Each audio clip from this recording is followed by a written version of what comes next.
What's going on, everybody? CINERAMA 60 here. It's Mike and John coming Hey at you. guys. I completely screwed that intro up. I got I got screwed up fooling with my headphones a few minutes ago. But Nah.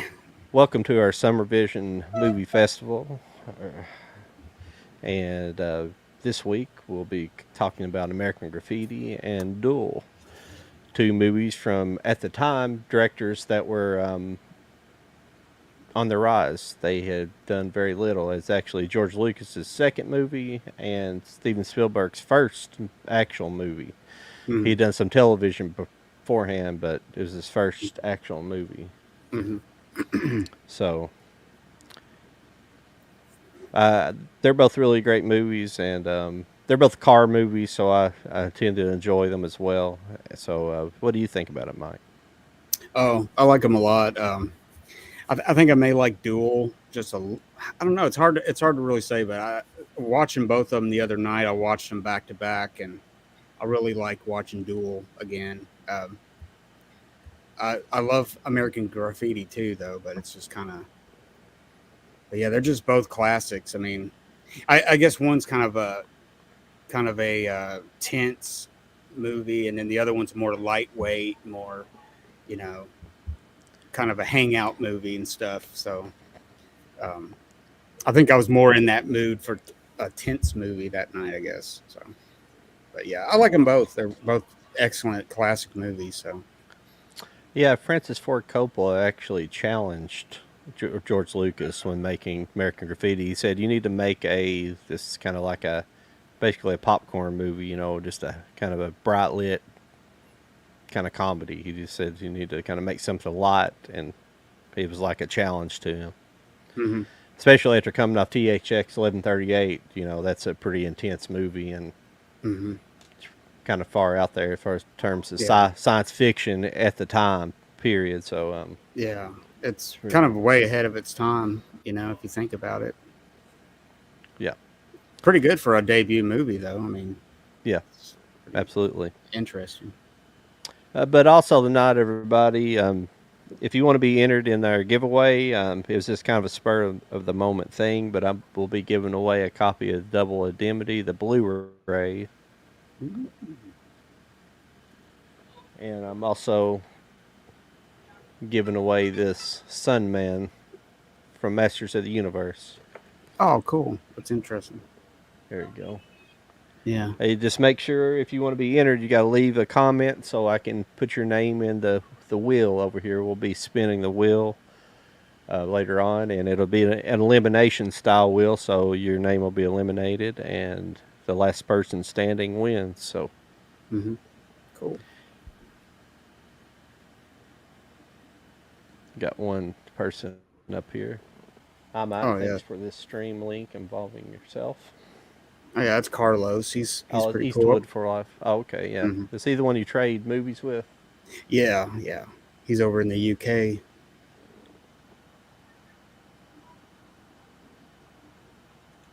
Yeah, I tried to send out some links and stuff. Okay. Try to advertise a little bit.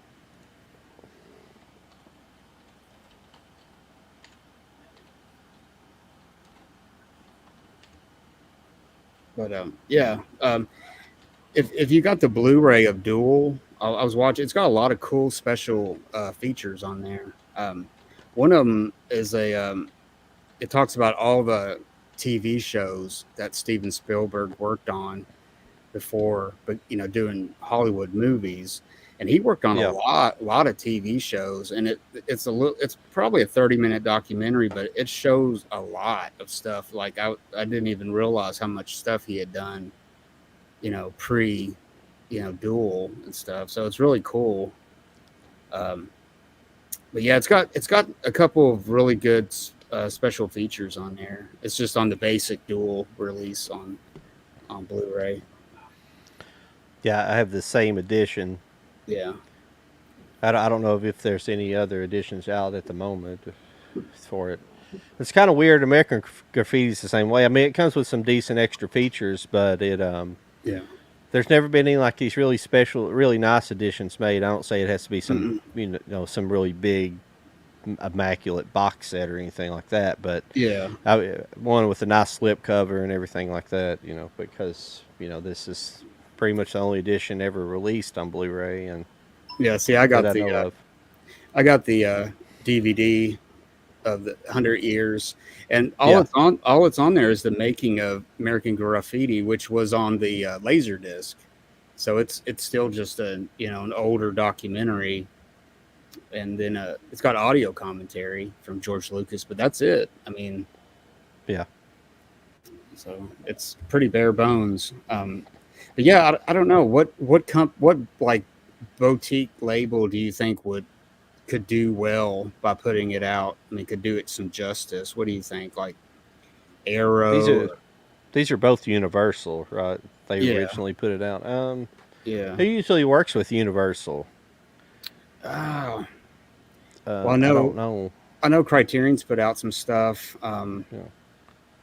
They would probably hold on to it themselves. I'm not even sure if No. they would let it I go. You know. I mean, I'd rather like it be like Criterion or Hmm. something like that. Yeah, But but yeah, Criterion, Arrow.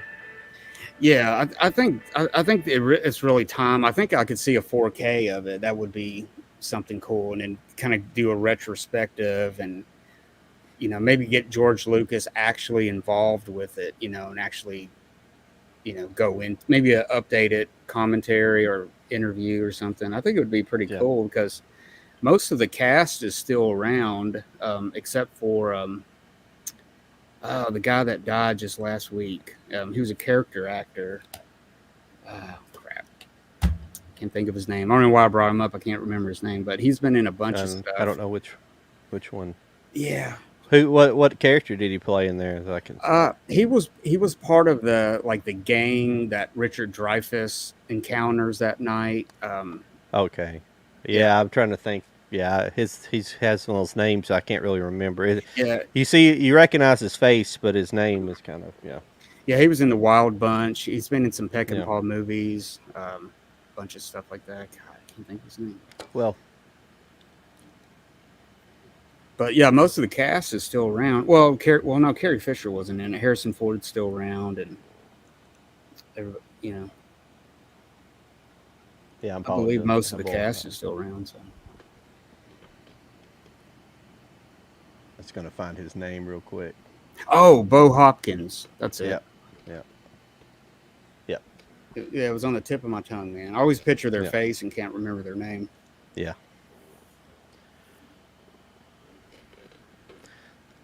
Love Duel. If I remember, it was Spielberg TV movie, but just a low budget classic. Yeah. Dennis Weaver had me laughing with his sheer panic and fear.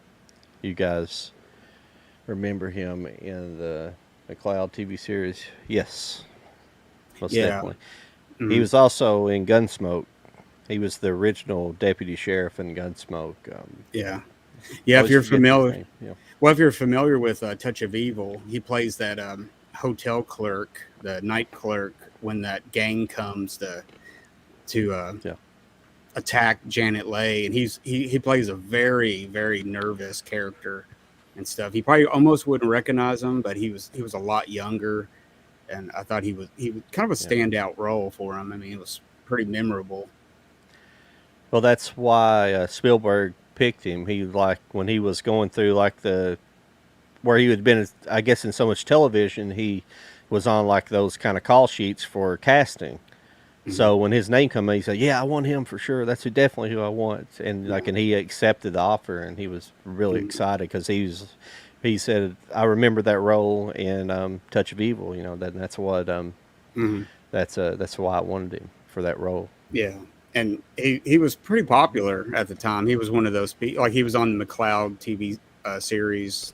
Yeah. Um, I think in one of the documentaries it says that they actually got him. Spielberg was able to get him a break from the show for like I don't know if it was a couple of weeks or something like that, so he could film it and then go back to the show and everything. So it was pretty cool. Yeah, the movie was shot in actually 12 days, Hmm. and they budgeted. I think it was originally budgeted for 10 days, a 10-day shoot, and he ended up going over like 2 days. But wasn't such a big deal. 12 days from, Yeah. that much footage, and he just devised. I mean, Spielberg devised a lot of different camera setups to maximize his time and, I guess film as well. But he would have like multiple car setups on one side of the road, and he would film that side of the road for like a mile stretch, and then he would go back and set it up on the opposite side of the road on the same stretch of road, so they end up getting, basically multiple, being able to get Coverage. multiple coverage from different angles, but be Yeah. able to cut it together later on and make it look like it's, Kind of match maybe it. on down the road, because you can't really see. Yeah, there's a lot of little Yeah. tricks he used. Yeah. The big truck wouldn't really go that fast, so they always shot flat angles against, and he always tried to get like cliffs in the background, Hmm. and it give an appearance that the cliffs were passing by really fast with that Hmm. flat angle he shot, even though the truck may have only been going 25, Yeah. 30 miles an hour. That's Yeah. Plus, yeah, plus a lot of like close-ups of the truck, like the front end of it makes it look like it's just right there coming at you. And that yeah, that kind of helped, you know, show the sheer power of the truck. But if you think about it, I mean, that was some great camera work and some great, cinematography, and how they just executed all that, because you basically just have a car and a truck the whole time, and you would think that would be kind of boring after a while. But they keep it fresh and moving, and like you said, the different angles and different stuff, and it really made it exciting. And it still gets me, man. I can still watch it, and it's still just, you know it still gets me after all these times I've seen it. yeah, Yeah, so it's a great debut yeah, movie for that. yeah. Yeah, both. You know, I you know after you go back and start watching a lot of older movies, and you start seeing a lot of the 4:3 aspect ratio, you have a lot more appreciation for that, because obviously that's the only medium of the time that that's the only way, with 16 millimeter and then 35, Mm-hmm. full frame. But Mm-hmm. um, with that medium, I don't know. It's just that I enjoy going back and watching this movie and see it shot like that, and the way the color timing in the movie, and it's really nice, and he just got a lot of things right for a first time filmmaker for a TV. I mean, this was like way better than a television movie should have ever been. I Oh don't know yeah, if he won any awards for that particular movie, like through an Emmys or anything like that. It's just kind of surprising he didn't. yeah, yeah, yeah. I mean, it was that good, and they thought, well, Yeah, let's theatrically release this and stuff, and it was. But yeah, it was a big deal. I mean, but yeah, yeah, working with that small frame, I guess a 1:37 Academy ratio, probably just basic, like you said, 4:3 or whatever. yeah. I mean, Well, he it's keeps it, 133 to one. or 1:33. Technically, it's 4-3. It's the same Yeah, thing. yeah. But yeah, I mean, if you think about it, he kept it in that range, within that aspect, and it kept it exciting and stuff. I mean, it's like you said, for TV, that was something. I mean, that was. Yeah, But see, back then, man, the TV movie of the week was a big deal, because people back then only had three channels. yeah. So it was a big deal.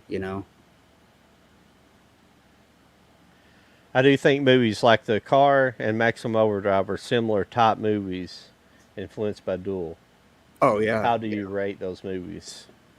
I really like Maximum Overdrive. I enjoyed that movie. It's kind of freaky with the thing, but I was thinking about the same thing this afternoon, especially with Maximum Overdrive. hmm I was thinking that at this afternoon when I was rewatching. I was cramming this afternoon. I was cramming for the yeah. night. No, That's what I did. even though I've seen them a million times, I've got to go back. Like, I don't know, my maturity of movie watching gets better and better the more I watch, and I think Hmm. it's like that with everybody. You just catch more things, and watching the same movie over and over, you'll still a really good movie. You'll catch more Yeah. things in there or pay attention to something different that you didn't pay attention to the first time. Hmm. Especially if you're like me and Mike, and you're interested in like the production side of things and how things are, camera angles and sound editing, the way it sounds record, the nerdy stuff, and Mhm. that's.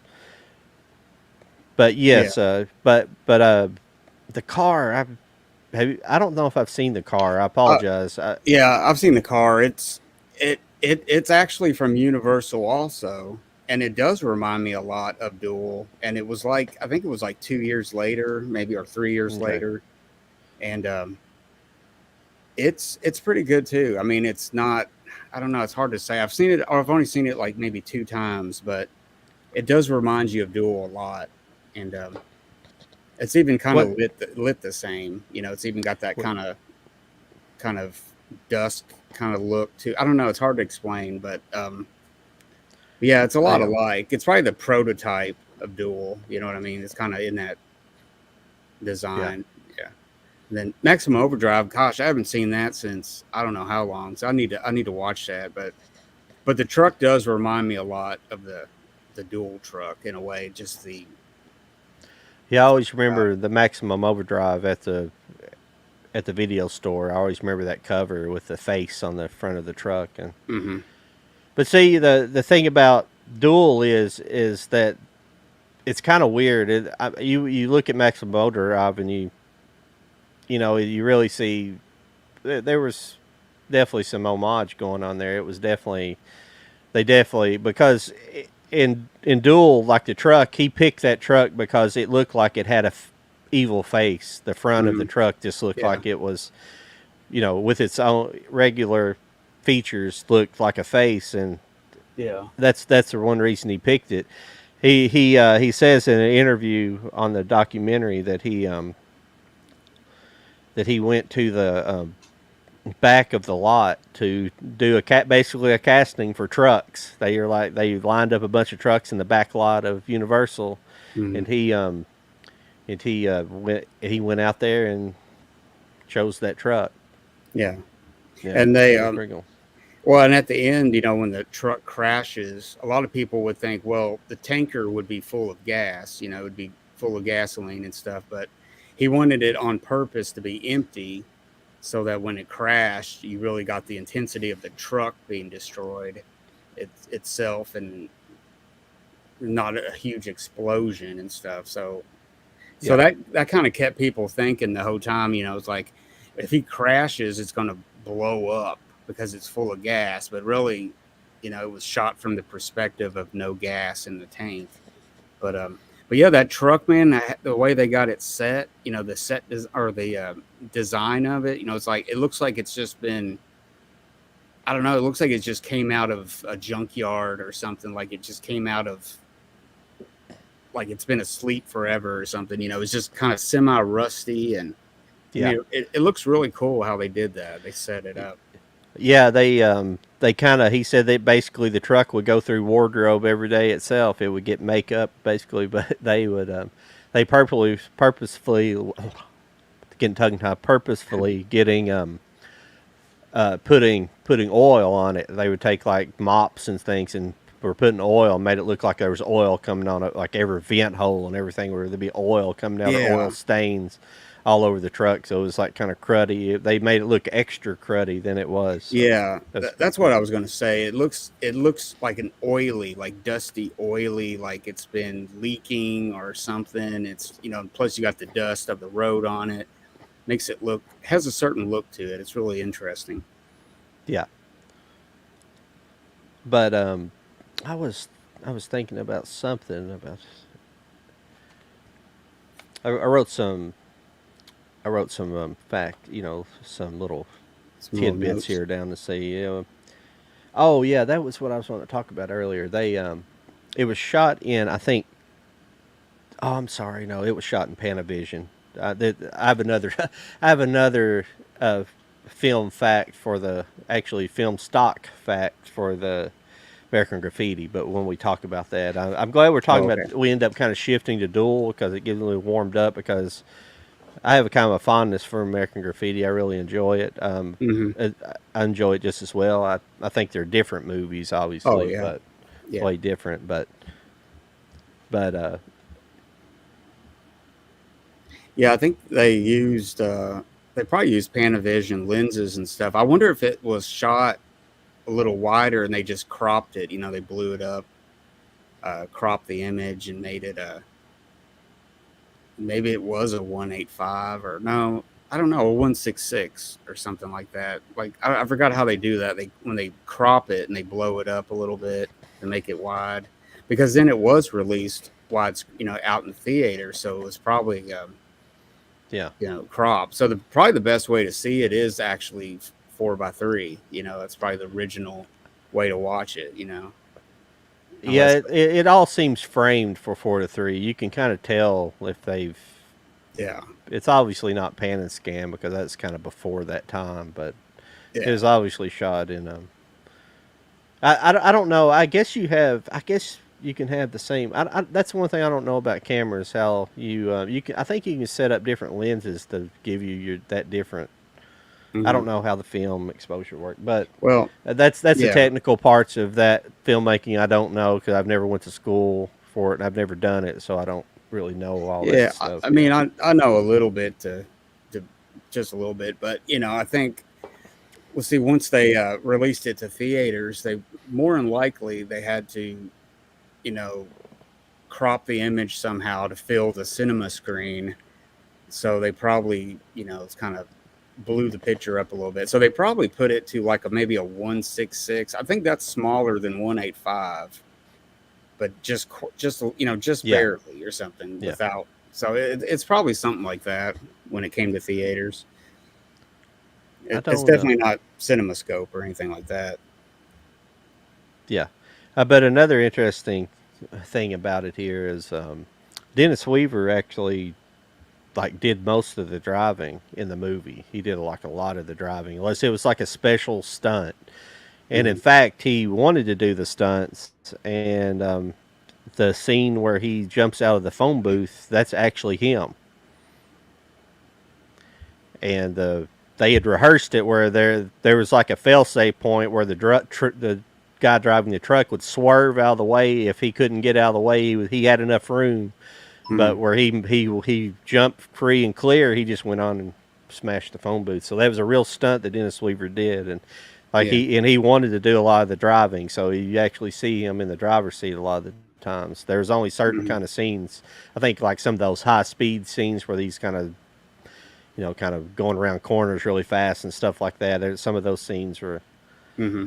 were definitely, but there's definitely some in car scenes where you can see behind Dennis Weaver's head when he's actually driving off road Yeah. onto the sides of the road and kind of getting Yeah, they the kind of flames. did Yeah, both. Yeah, they kind of did use stunt for or a driver for some things, but it's funny if you watch the beginning of the movie, because most of the time you see the car and it's all dirty and it's barely hanging together at sometimes, but in the very beginning of it you see it's all shiny, it's bright red, and it just looks like it's brand new, and it's driving along there.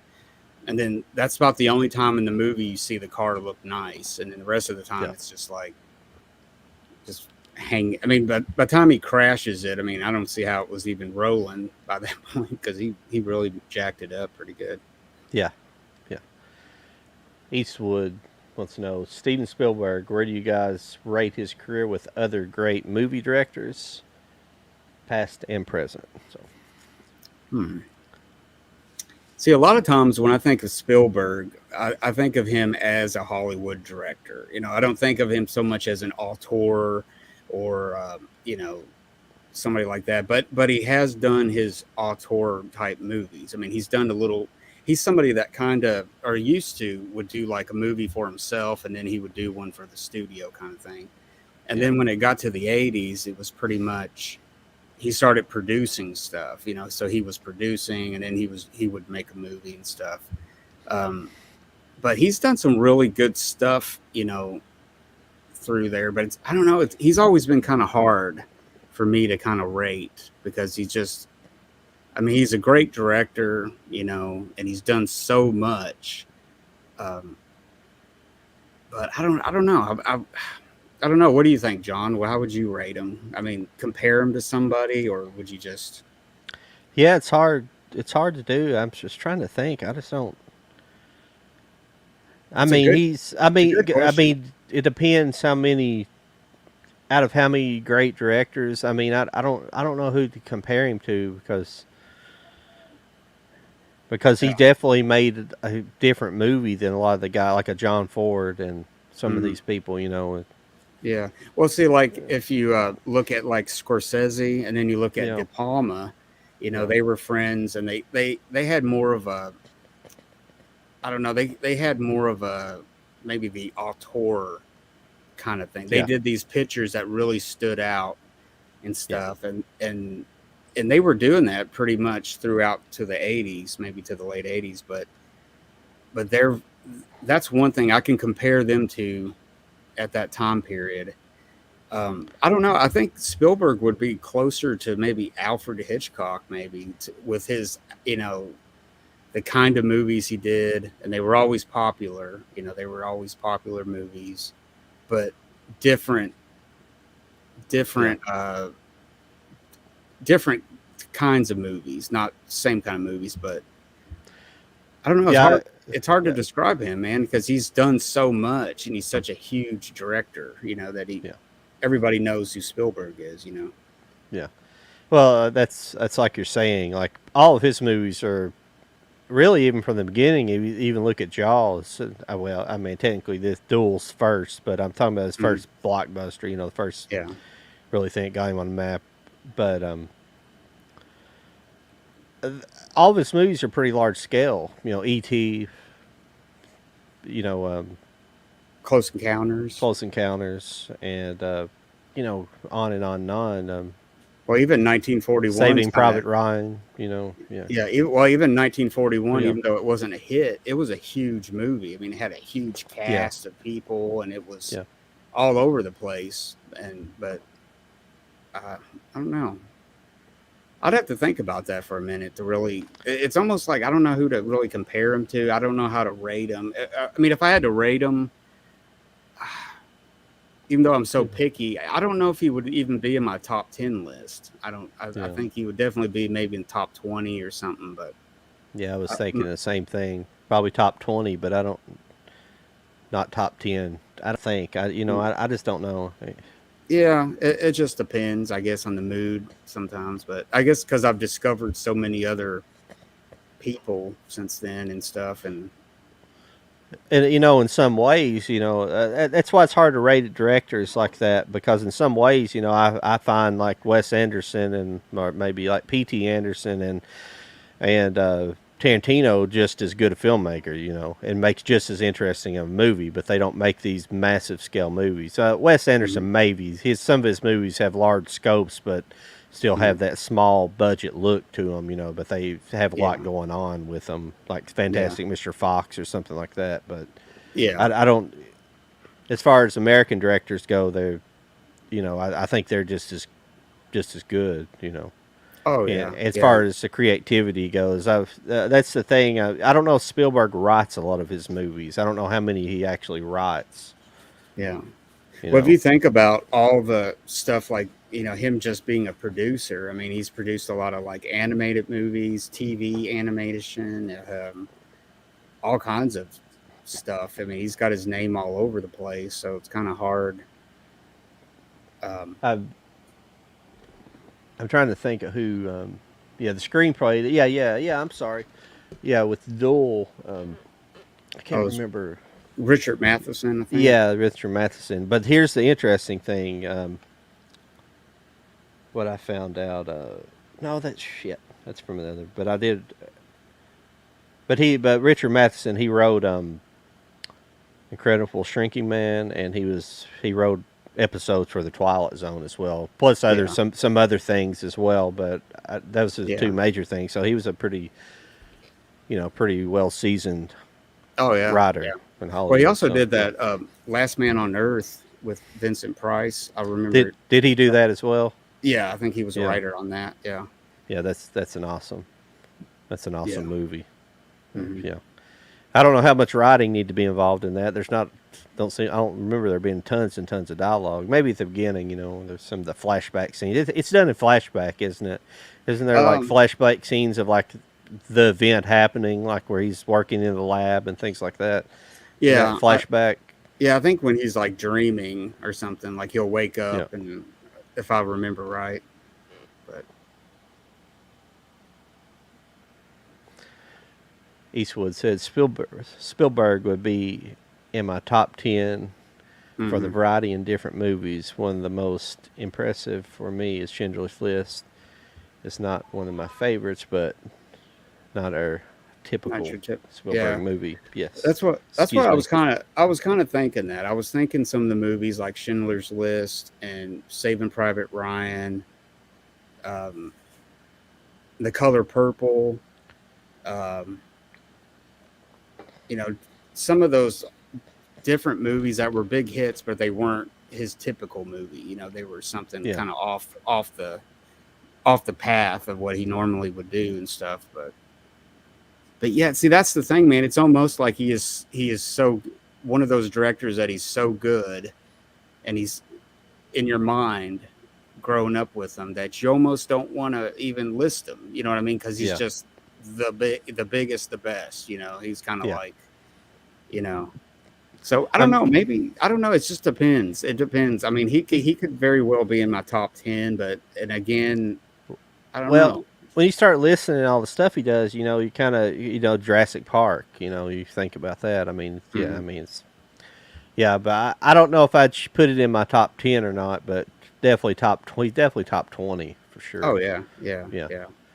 Well, And there's a lot of maybe I'm just being biased as well because of because the my love of older movies and older directors is a yeah. little bit, but Well, see, he's done some movies kind of like, he did a movie in 80, 87, 88 called Empire of the Sun with yeah. uh with a very young what's his name? He'd go on to be Batman. But I always Oh, liked that movie because it was different. It was never like a big hit. Michael Keaton, was it Michael No, Keaton oh or one of no, the other Batman? the other one was in the Christopher Nolan Oh, with okay. what's his face? I can't Yeah, always yeah, yeah, forget his name. yeah, yeah, But anyways, I always think of stuff like that. It's more of a low key. It wasn't a huge hit. And then he made something like that, and then the next movie he would make would be this big movie, and it would like yeah, eclipse that little one, and yeah. stuff. And so, so I don't know, man. That's a hard one. That's a good question, Carlos, because it's just kind of like it's almost like Alfred Hitchcock. He's so well known. You love like almost all his movies, and then it comes down to like what's your favorite Alfred Hitchcock movie, and it's kind of hard. You kind of got a short list, but it's almost like, man, they're all so good, because he was one of the directors that everybody learned from. He's influential. His influence is so big and stuff. So, man, I don't know. That's a good question, man. Yeah, the good, the bad, and okay. Yeah, if you have to go to bed, you have to go to bed. But make sure you give us a watch tomorrow when we're finished up on the restream. I Oh yeah, appreciate you yeah. stopping in here. All you guys, I see a few people out there watching. If you guys want a part of this giveaway, then you got to make a Hmm. comment. You got to comment here because the main reason to comment so I can see your name and so I can add it to Hmm. the wheel of death. No. Yep. The So Wheel of far, it's just Prize. Eastwood, and unfortunately, Eastwood, I said U.S. Well, only, but for you, I will, if you're the only one and if you win, I will ship one item to you. I'm not going to give you both of them, but I will yeah, ship one of you to the United yeah. Kingdom. Well, it looks like the good, the bad, and the okay's on here too. Yeah. Yeah, Yeah, he's on. but he said he had to go to bed or something. Okay, yeah, yeah, but yeah, he's on there. So Yeah. if he wins, and that's cool. Okay, yeah. You know him Yeah, pretty yeah, well. Okay. I'll add his name. yeah. Oh, but before I add their names, I was going to talk about you were talking about the ending scene for Duel, Yeah. where the truck's going over the cliff and everything, and like he set up like Spielberg set up. I forget how many different, like seven or eight different cameras. So because it was the last scene. There's only one truck. It was the actual truck, it was the actual truck from the movie, and they were going to crash it. So he had to get everything, and like lo and behold, there was like one camera operator in there that just had such an amazing shot, captured that one continuous shot that he Mm-hmm. only used the one camera angle because he said it was just so amazing. He Yeah. said I can't remember the cameraman's name, but he said he needs to be given a medal because he did Right. exemplary work with that Yeah. camera shot. Yeah. He was Just able to hang on it the whole time without. But yeah, I mean, putting it in slow motion really added to it. It seemed like it extended it. and also at the end of the movie, you know where the kind of growl he put in like that prehistoric kind of Oh, groan when yeah. the truck's going over. It's obviously an animal sound. Hmm. He uses the same thing for the death rattle for Jaws. Oh, okay. And also, not only he do that in Jaws, he also had an homage to Duel to you know how the whenever the truck's tumbling down the and it gets engulfed Hmm. into dust, and then at the end the tank reemerges and comes out of the dust. Oh, okay. And Yeah. Jaws does that at the end of the movie when I guess when he's dying, his fin like It kind of or surfaces for a minute. yeah, it kind of surfaces through the fog like that, and he Yeah. said he purposely did that. That interview's great on there. I'm sorry I'm repeating so much if anybody's watched it on the DVD or the Blu-ray, but that Mm-hmm. duel like it's just Spielberg and him Mm-hmm. talking through the process of the movie and talking Yeah. about every aspect of the movie. So you're kind of getting a lot of times you just get documentaries and it's they talk to they might have a couple of scenes with the director and the Mm-hmm. rest just with different crew members, but this is just a sit down with Spielberg and it's yeah, Yeah. it Yeah. gives you more respect for him because he's a very intelligent guy and he knows his movies too. He knows Mm-hmm. his movie history as well. So Yeah. I like Even in that one where he's talking about all the little TV shows and stuff he worked on. I mean, he was really honest about it and stuff, and saying, he really kind of BS'd his way into this, and he would just take whatever they gave him so he could, you know, get his name out there and stuff. So he did some stuff that he didn't really agree with, like it wasn't really his cup of tea, but he did it anyway. So yeah, there's a couple really good documentaries on there. I thought they were really had a lot of information on there and stuff. And I think I think it was the first time I watched them. I mean, I've had this disc for a while, and I don't think I watched it the last time. But but yeah, it's really interesting. yes. And oh, the other thing about that, you're talking about the death rattle and the sound and stuff. And he was asked, like, what kind of musical score do you want for this movie? And he was just like, I really don't want a musical score. I just want sounds. I want noise and metal and different like growling Yeah. sounds and stuff like that throughout the movie. And I thought that was pretty cool because it kind of fits it. And since last week we were talking a little about, we got into talking about cars. I didn't want to go without talking about the car in this movie. It's a '71 Plymouth Valiant. Once again, we got another Chrysler product I was thinking it was a in this year. duster. It's I a was thinking it Valiant. was a duster. Oh, it Yeah, is? Okay. yeah. Well, I would imagine. I'm pretty sure that in that era, the Valiant and the Duster were probably about the same car, but the Duster is a little bit bigger, I think.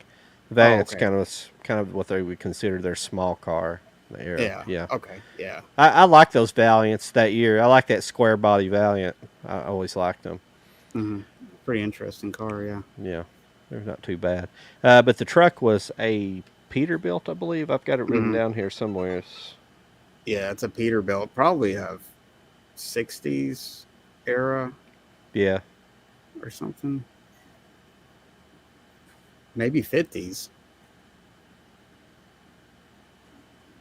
I know it's a. yeah, I believe so. Yeah, Yeah.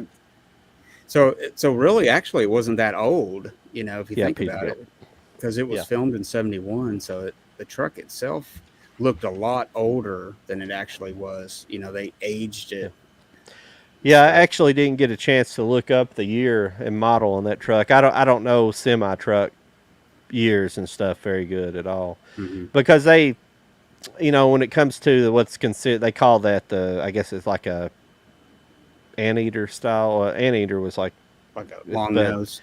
long nose truck, yeah, instead of a cab over. Hmm. But they were, but he picked it because everything they showed him that they were all those cab over trucks with just a flat front, and he didn't like any of those, you know. So, which I Oh like those some, and you know, but I like the truck that was in the movie quite a bit. So, yeah. Oh, I'm reading the comments. It was Christian Bale that was in oh, Empire of the Christian Bale, Sun. okay, Yeah, Good, the Bad, and the Okay said that. okay, yeah, I missed one of his. Let's see here.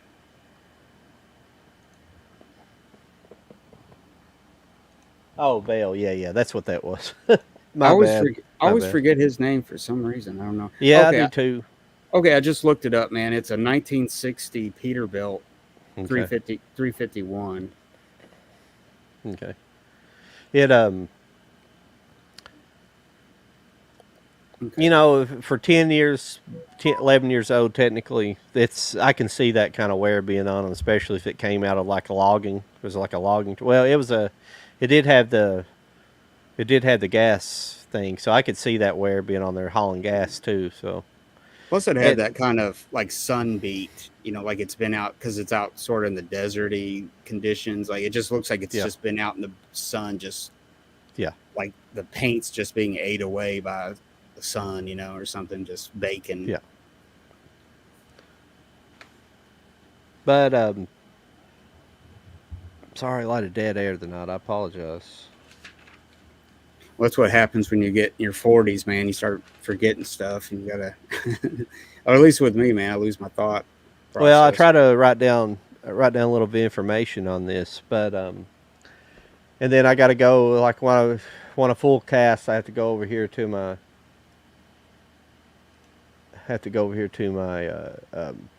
other screen and look at it stuff. So I got to turn away from everybody, and Mm, that's why on Cult of Collectors when we have three, you know, you got a lot of people talking, you know, and it's easier to produce. But yeah. when you're doing it all here, it kind of slows everything down a little bit. So I apologize to everybody out there for Yeah. doing this a little Um, bit. but yeah, I think we covered a lot of stuff on Duel. I mean, if you Yeah, want to move on to American Graffiti, yeah, yeah, I don't know. absolutely. Duel just has a lot.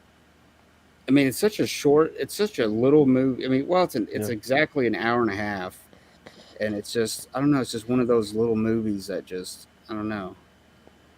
I've always liked it since I was a kid. I don't know. When I was no, little, I had an obsession with semis, man. I just love semis and stuff. So I don't know if I first saw it when I was really little and just loved it because of that, or I don't know. yeah. Yeah, but I was thinking back. The reason why Spielberg wanted to get Dennis Weaver is just because of the intensity he had in the movie we were talking about earlier, the Touch of Evil. Touch of Evil. Yeah, Yeah. and that's something that's a movie. The name I always drops out of my head, even if I was just talking about it. Just drop. I don't know why. It's like I love that movie, but it always drops Hmm. out. But in Yeah. Touch of Evil, he liked his intensity so much. That's why he wanted it because he needed intensity to this scene, especially, you know, like the scenes where he goes into the diner and then he realizes the truck's parked outside and one of the people in the diner Hmm. is more than likely the driver. Nobody's ever identified, Hmm. and you know that scene where he's just like kind of freaked out, like looking around trying to figure out, Yeah. you know, who it is, and All, it's all he just knows, all he knows is their cowboy boots. The yeah, guy's wearing some cowboy boots, and that's all he knows. And it still gets me to this day, man. It's still like yeah. I still don't really know if he was in the diner or not. It's like, Yeah. so it's Yeah, I don't think you ever get to identify. Something happens right at the end of the scene, and he you never see his identity. He's never meant to be identified. The yeah. guy that drove the truck, I knew I'd need to bring his name up, but he was like a famous stunt driver. He did do the drive. I think he did some of the driving. He did all the truck driving, I think. But he was like him and Hmm. another guy that he brought in, but they were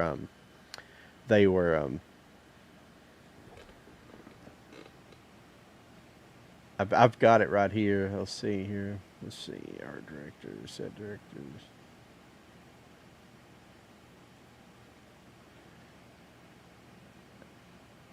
Carrie Lofton, Carol Daniels, Carrie Lofton. Oh, Dale.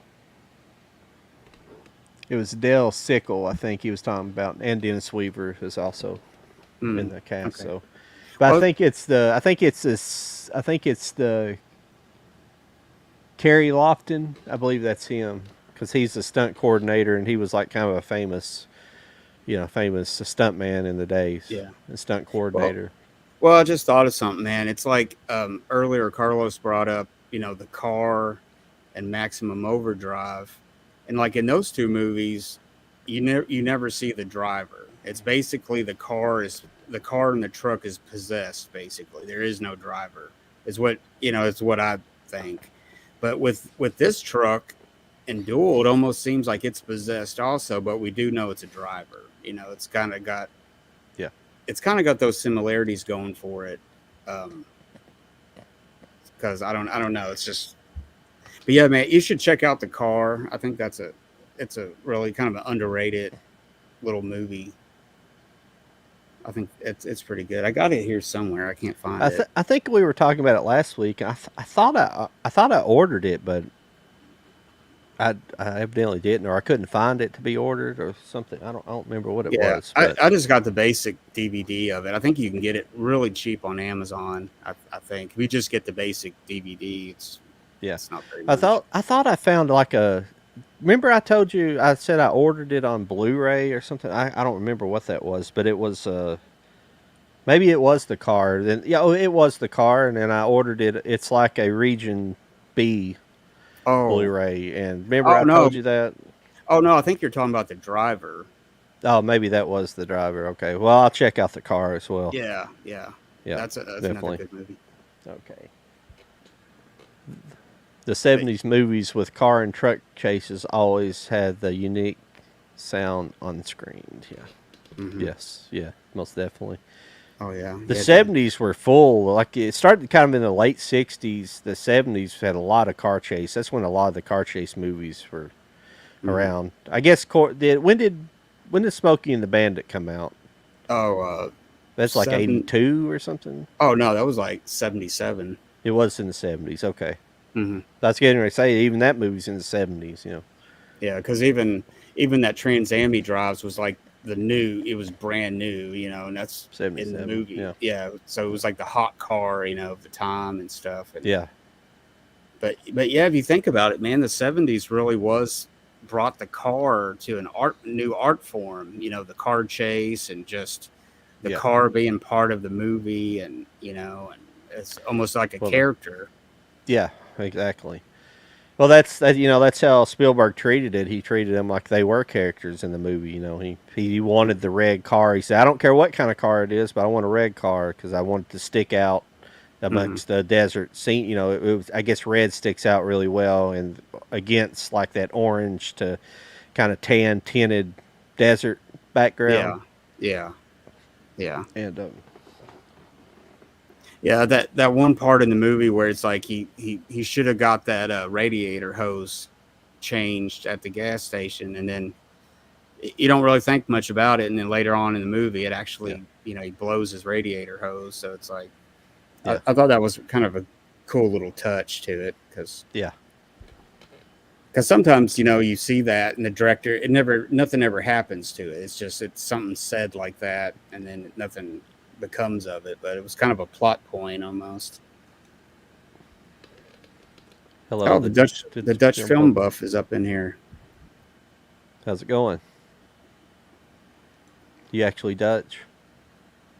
I think so. Yeah. The driver is awesome. Yeah. Yeah. Yes. Well, we got Yeah, that's another. yeah, that's the driver is Walter Hill. Yeah, it's a Walter Hill movie. I think he did this after gosh, I'm trying to think. But yeah, like the driver, man. I mean, it's a movie that doesn't get brought up a lot. It doesn't, even when they talk about Walter Hill, it kind of slips through the cracks a little bit. And it's definitely a big influence on like Baby Driver and that other movie called Drive. Yes. I thought that was a big influence on that. But it never really gets name checked. It doesn't ever get really. I thought I had Drive over here somewhere. I have it over there somewhere. But anyways, I don't know. Oh, I like movies like that. They're kind of the underrated stuff, you know. yeah. Yeah, I do too. I do too. Yeah. I'll be enjoying the driver whenever I get it in. So Yeah, I mean, I just got the DVD edition of it, but yeah, that would be a good one for Arrow to do or something, you know, and yeah, put it out with some because there's nothing on this. There's no extras at all. yeah, It is a 20th Century Fox movie though, so Disney controls it.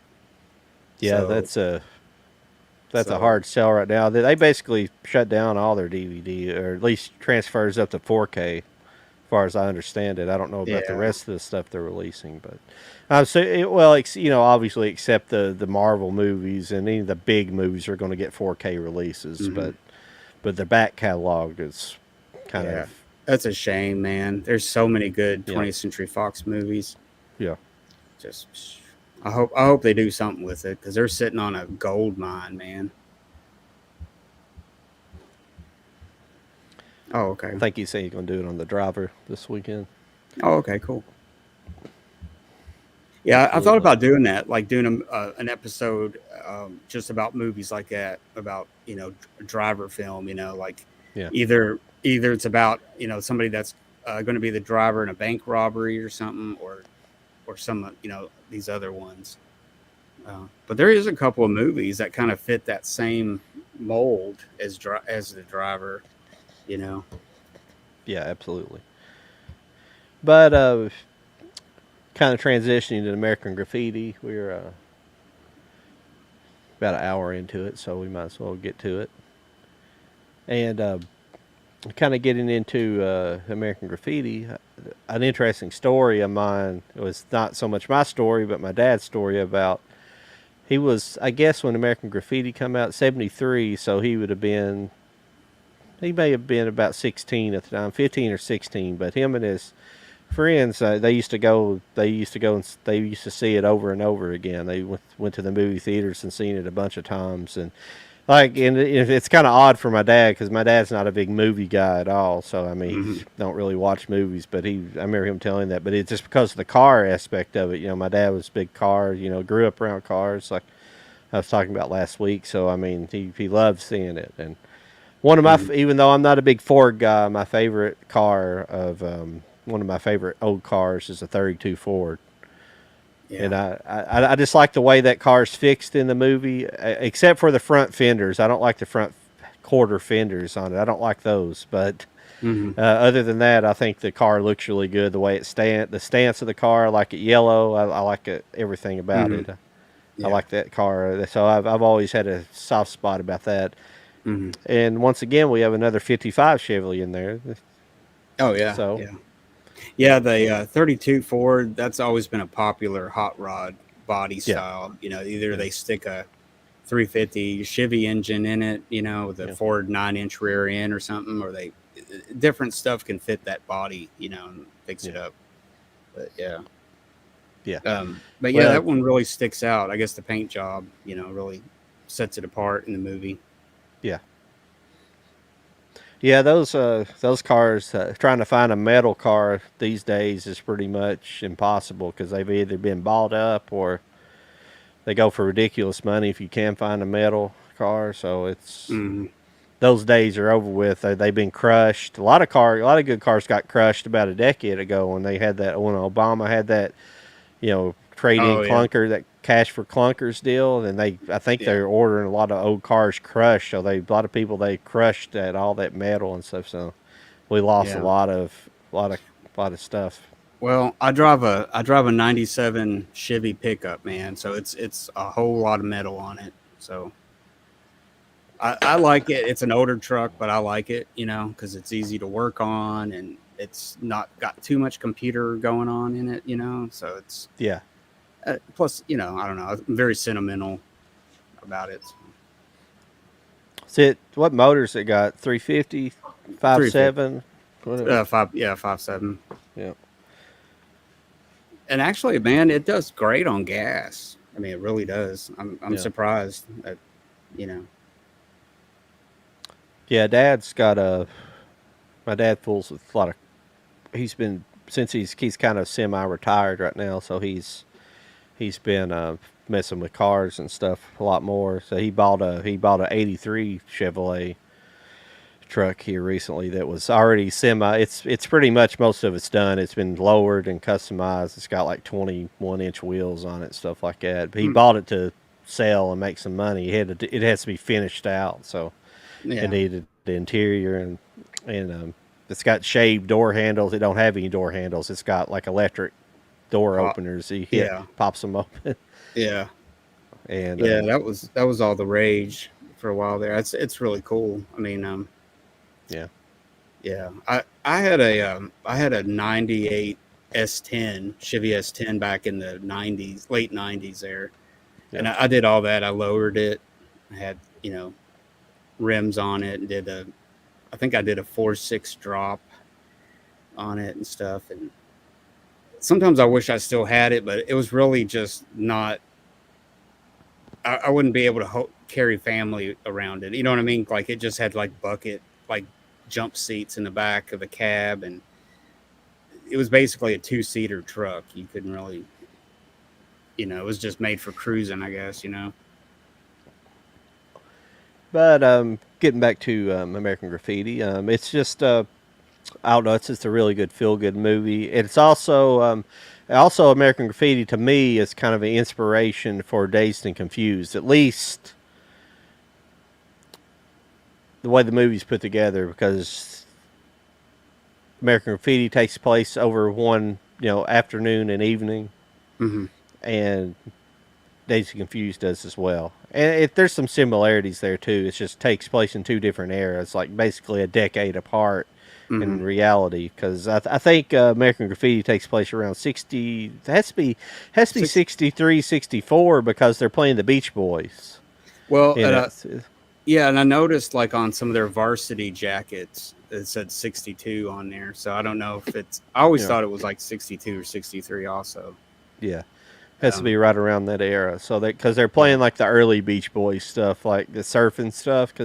Hmm. Because Milner says, "Oh, I hate this surfing shit or these Yeah. surfing bands." Yeah. I think Lucas wanted to kind of put it around his time, Yeah, like when he was that age. And so it's around that time period. But yeah, it's a lot like Dazed and Confused because a lot of the characters are trying to decide what they're going to do. It's like, am I going to go off to college? Am I just going to, just not do anything and try to figure life out? Or it's kind of like that. They're kind of on the edge of decision, it's a really good hangout movie also, like Dazed and Confused. yeah. I think I don't. I've never dove into his pre American Graffiti career, Eastwood, but it was he pretty much had actually given up on Hollywood at the time. Harrison Ford, I guess he had done the circus auditions and never got anywhere. So he was like actually doing carpentry work. He was a carpenter and he had a couple of kids by that point and he had to make money to do that. So Yeah. he did a lot of work for like I think the guy who ended up being the casting director for American Graffiti, and he was like I guess he was doing some work for him at his home, and he was like, hey, you should go try out for this movie, Hmm. and that's it, Yeah. That's all what she wrote. else you wrote, yeah. And actually, American Graffiti is why that's why Lucas didn't want Harrison Ford in Star Wars because he had already worked with him. George Lucas only really wanted at the beginning only wanted to work with unknown actors for the most part. Oh yeah. Eh, and he didn't really want where he'd already worked with Harrison Ford. He didn't want to work with him again, but he ended up where I think he was bringing Harrison in to read lines to the different actors, and Hmm. he just ended up having the best chemistry with all the other actors. So Yeah. he got that role. Two Yeah. roles of a lifetime. Same director, and then you know Yeah. There's it's some history. there's something I've seen. I don't know if it's on one of the Star Wars movies or something. It's all their screen tests, and it shows all them different people screen testing for Star Wars, and it shows some other more famous people, or they were yet to be famous, doing those roles, and they didn't make it. And yeah, like you said, he really he had chemistry with Carrie Fisher or something. It worked out Yeah, good, or that's why he ended up picking him. And yeah, yeah, absolutely. oh But yeah, but what I was getting at earlier is that whenever they were coming up with the John Milner character, and if you don't know John Milner, he's the guy that drives the 32 Ford, the yellow car. He's the grease guy. You know, the guy we would call a grease monkey. He was the car nut guy. yeah, He's the obviously into drag gearhead. racing things. Like Mm. gearhead. Yeah. But his character is he's was in the character was named after John Milius, the writer and Oh, also writer and director, obviously. But they were all mm. friends in those days. John Milius would go on to write, and did he write it? He wrote and directed Red Dawn, correct? And Yeah, and Conan the yeah, Barbarian, first one, yeah, and Big and Wednesday in the yeah, '70s is another yeah, excellent movie. Yeah, yeah, Big Wednesday, and but yeah, he did a lot of he writing on some wrote other movies, like Apocalypse. He wrote Apocalypse Now as well. yeah, He wrote the screenplay for Apocalypse Now. yeah, and then that movie called Dillinger that's got Warren Oates as Dillinger. I think he wrote Yeah, the screenplay for that, or no, did he? I think he directed it. Let's see here. I think he directed that. cool now. I got it. Got it right here. Yeah, written Yeah, and directed by John Milius. which Yeah, one is that? Dillinger, Okay, yeah, yeah, yeah. Okay, yeah, yeah, that one. yeah. Yeah, so that's about that same time period, 73. He was doing that, but that's pretty interesting. Yeah, because they were all like a group of friends, went to college together, and Lucas and Milius and Coppola. Oh, but earlier on, I was talking about the film stock they used for the movie, and you notice the movie kind of it's widescreen, but there's something like maybe documentary like about it a little bit. It's kind of off. It has a lot of grain, Mm-hmm. and what they did, it was filmed in a Technoscope. Oh, Okay, Technoscope, yeah. and the way Technoscope works is I think it uses 35 millimeter. Mm-hmm. But what it does is it puts two images on one frame.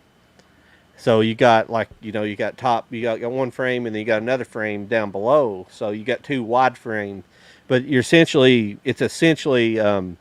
it's making it 16 millimeter. It's basically getting the same effect as a 16 millimeter Mm-hmm. being projected. So it it gives it a different look to it, and it makes it a little more grain. And you get what they call 16 millimeter grain in the movie. So you notice like some of the night scenes, sometimes like when it's real dark, you get a lot of grain. It's really dirty in there, and Mm-hmm. it looks really good though. But I mean, Yeah. but that's why, because they're using that Technoscope format. So that's I thought that was pretty cool because I Yeah. never heard of that process before. Yeah, that was interesting because that's a lot of European filmmakers use Technoscope, like Sergio Leone. A Yeah, lot of the spaghetti westerns use Technoscope. They use that yeah. kind of gave it that grainy kind of look, like you're talking about. But yeah, that's pretty interesting that he went with using Technoscope, because usually it's what they call it is a poor man's Panavision. It's kind of a Yeah. cheaper version. The stock's cheaper than. Yeah. Now I don't. Do you know what aspect ratio that would print on that film? I don't know what I think it's 185. 185. Okay, Yeah. so you get two 185 Well, I per don't know. frame, correct? I don't know. It might be 235 actually, because he shot. What's the really condensed? That's the one it's going to be. They're very condensed. When Yeah, you got a really yeah. is Let me that look it up. 235? 235? I'm sorry. Yeah, 235 is like ultra Panavision and Yeah. basically most widescreen. looks like. Yeah. CinemaScope is 235. But some other interesting facts while Mike looks that up. He a lot of the a lot of the scenes are, I've been jumping around here a lot and not really talking about the cast. It's got a great cast. Richard Dreyfuss. Uh, Okay, the aspect ratio, Go ahead. it's a 239 to 1, Okay. 239, um, or 233:1 as the negative ratio. So I would say it's somewhere between 235 and 239. They Yeah. probably projected it at that length or that size. Okay, Mr. Scatterbrain's me here, but I'll just go ahead and talk about this. The cast, it's got Ron Howard, Richard Dreyfuss, just Cindy Williams. It's just got basically unknowns at the time. I think pretty much all of them are fairly, for the most part, unknown. Yeah. Uh, It's even got little Mackenzie Phillips is the yep, little Mackenzie girl that Phillips. jumps in the car. Yeah. Yeah, and all of them had been basically, all those guys had been, they were unknowns at that point. And Mackenzie Phillips was only like 12 years old when she Mhm. made it. Yeah. And she, And but, then, Wolfman Jack, he was in okay. there. Yeah, he was probably the biggest name Yeah. from the actors, But he listened to, Lucas said he listened to Wolfman Jack all the way back in the 50s, when he was actually cruising Mhm. himself, Mhm. And, that's what's interesting about George Lucas, if he'd have, I don't know, I guess he was just kind of interested in doing something different, but he was kind of he was a gearhead himself. I didn't know, I'd forgot about him actually working in automotives with actually being a mechanic, and he's actually, he worked in like a European auto shop where he worked on, I guess, a lot of Yeah. European cars and things like that. So, and Yeah. he also raced cars as well before he even started going to like USC and all that stuff. And so, Wasn't he he had a like pretty, interested in like Le Mans cars and stuff like that? Le Mans yes, racing, something I like that. think so. Yeah, yeah. So, but what I was getting at earlier, you had this cast, and and Lucas, he even says he didn't really even want to write this. He had written THX, and he just did not like the writing process, and so he hired some people to write it, and they end up getting, he got the money, and then they were involved in another project by the time he got the money, and he hired somebody else and paid him like the $10,000 to write it, and the guy turned in a script to him that was terrible, so he had to rewrite it himself. And he didn't really like it. So when he got to the set, he had this script, and I guess he liked a lot of improvising, so they did a lot of improvising in those scenes, and he would film the scenes over and over and over, looking for just certain things to happen in these scenes. And what it really comes down to, a lot of the stuff he uses, and he says he uses it in these movies, is the mistakes. He would he would shoot, some of the scenes would be perfect. They just do perfect. He said, great. After it, he would say, this was great. Then he said, well, the actors would be like, well, why is he making us do it again if it's great, But he Yeah. was looking for something special, and he would just film it over and over again. Yeah. So I thought that was interesting. Yeah, I think he wanted like a realistic, like, like Yes. make it look like they were just people, they're not acting at all. They're just hanging out, warts and all kind of thing. Yes. So that's pretty cool. I was sure Ford was in the movie Apocalypse Now, a small role in that one, than a breakthrough role in Star Wars. Then the rest is history. Yes, yeah. He plays just that. I don't remember if he even has a name, but he's like obviously with the CIA guy, Mm-hmm. or he's like he's in that trailer where he meets the CIA guy from the CIA, and it's like this general or something like that, and they're eating food. It's a really bizarre scene. Yeah. Yeah, you almost don't recognize him because I think he's wearing glasses in that, and you almost, I mean, you recognize him, but you don't recognize him, sort of. He doesn't stand out. But yeah, So yeah, I Yeah. mean, yeah, Star Wars was really the big booster. You know, that was the big thing, and then of Yeah. course Indiana Jones, you know, Yes. furthered it.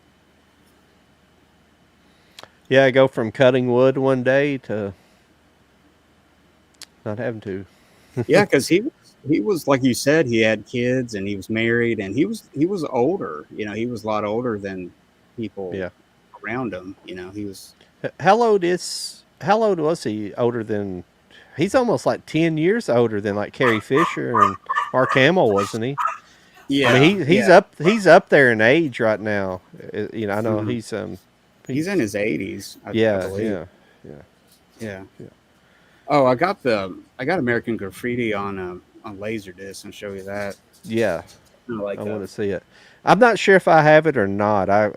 I'm actually I just ordered some more alphabetizing, mhm. the ones I use over here on my DVD shelves, and I'm gonna at some point here in the next couple months I'm gonna do just a alphabetizing of all my laser discs, so I know where the hell to find them. Yeah. Anything in there because laser discs are so hard, you can't really read the Mhm. word on the side. So Plus, you got to kind of look the sideways a lot of times. yeah, Yeah. I'm gonna eventually get everything alphabetized in my collection, but so it's easier to find. But it'll happen one Yeah. of these days.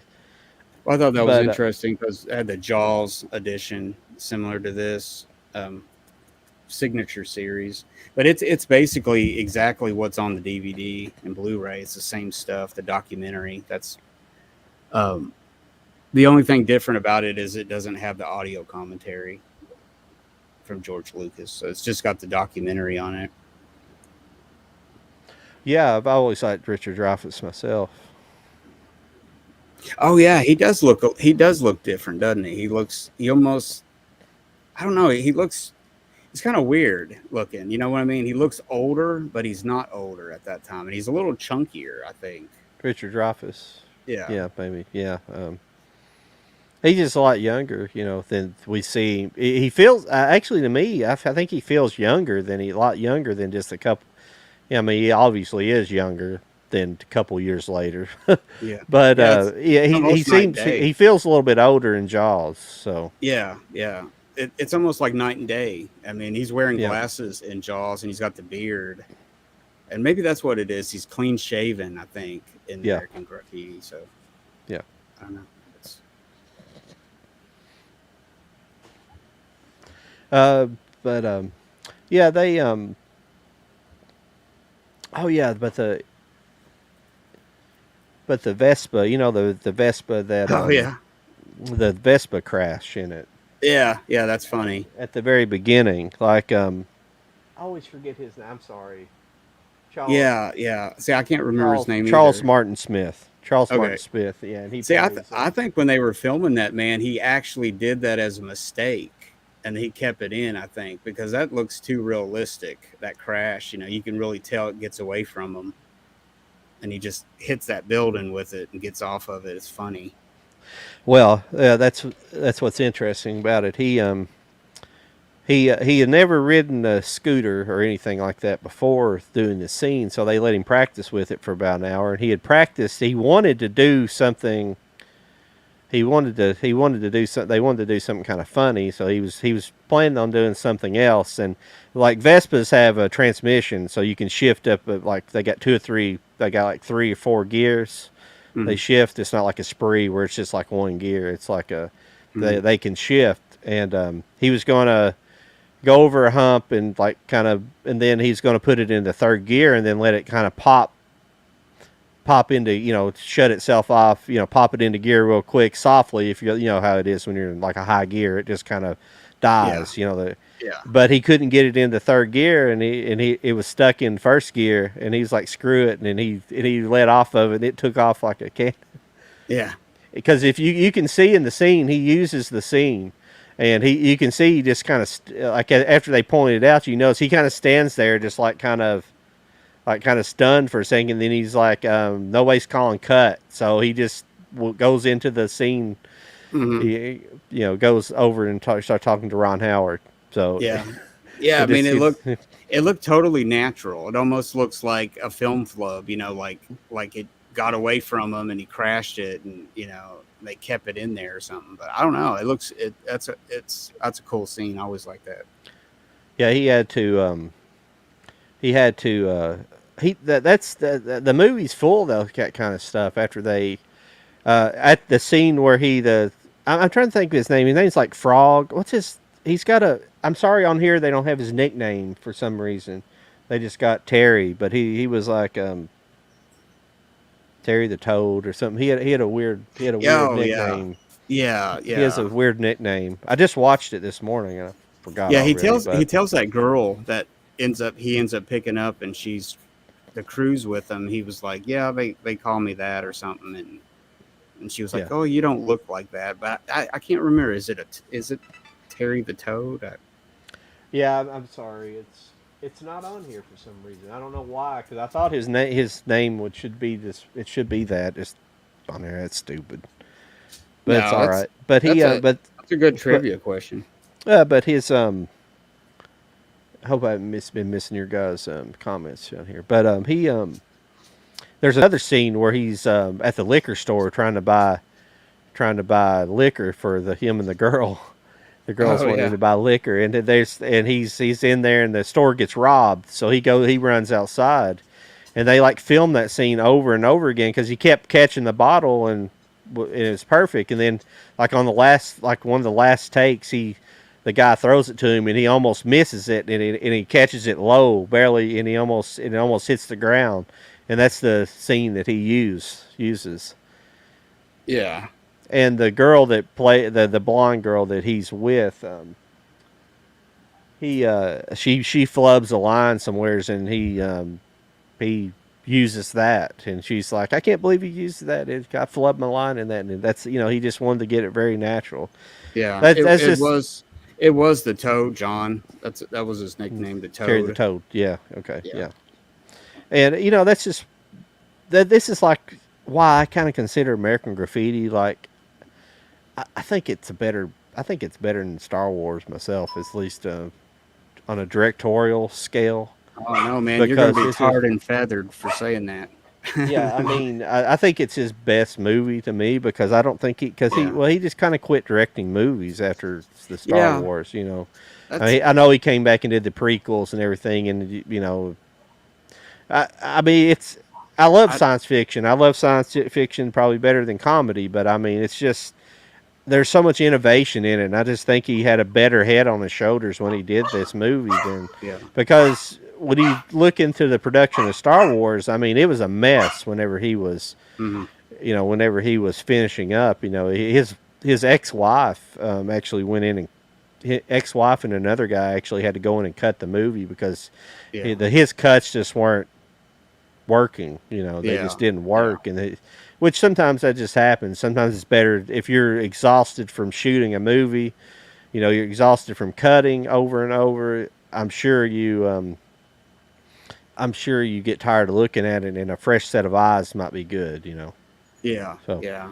No, I don't know if I don't know. If it's truly that's truly better than Star Wars. I just think on a directorial level, I think it's better than Star Wars. I don't say it's a better movie altogether, but it's a no, but it's always perplexed me though, George Lucas, like in not directing anything really, because I mean, he was mostly a producer onward, but it's just always he was so creative, and then all of a sudden he just stopped, like he didn't want to direct anything else. It's just I don't know. It's strange. I mean, in the beginning, he was hungry. He was trying to be famous. He was writing his best stuff, and then all of a sudden, he just kind of dried up. I mean, I think he just, I think his ambitions were for creating like THX, creating the special effects behind more than anything. I think he wanted to technologically advance the movie industry more so than be a filmmaker at a certain point. I think it become more lucrative for him to do that. Yeah. And he just, I mean, I just think on a directorial level, it's probably a better movie. Yeah, it's looser. It's looser. It Yeah. lets it kind of breathes. It's looser. It kind of lets it breathe. That's why it's one of the best, hangout movies and stuff where you can just really, you S- know. s- this is something I've always kind of internalized, but I've never talked about. I think in the reason why Star Wars worked out so well, the first Star Wars and the the trilogy altogether, Hmm. is the actors in it, Carrie Fisher, Mark Hamill, those guys, they're decent actors, but they're not Hmm. great actors. Even Harrison Ford, they're all proficient actors. They're just middle of the road actors, but they're none of them like amazing actors. Hmm. And I think that works with his style, or at least actors that are, more like you're saying, more hungry, and they're like, they're younger actors, and they're just wanting to do a real good job. He works really well with those people. But we jump Hmm. to the prequels where he has more established actors he's working with. You have Liam Neeson, and on and on and on. Everybody in those movies are Big name. established big Yeah. names for the most part. Hmm. And I think that's his distinction. I think for some reason I don't know why. I just think that was part of the issue, because the dialogue is just so, it's kind of bad in the prequels. I have Yeah. a soft spot for parts of them, but when you go every time I go back and rewatch them, they're just like, they're kind of cringe, especially the dialogue. It's just cringe in them. It's just like, Some of them, yeah. There's a big difference in the yeah. writing of the other two, but And I think it's in the delivery. It's just like, it's hard to work with serious actors versus to, he works better with maybe like more amateur, on the more amateur side of things, where he has to actually maybe, I can't even say he steps in and like actually instructs them how to work the scene, because he's not really hands on like that. So, but I think maybe the more extra, but yeah, I know what you. I think he's just I think he just works better, and that I don't know why. That's just why I've never thought the prequels worked that well. Well, I think But the but original. I'd rather have the prequels than the crap they're putting out now. But Oh yeah, yeah. But I mean, I yeah, think the originals worked really well because they didn't have anything to kind of compare it to because they were oh doing all yeah, this definitely, fresh.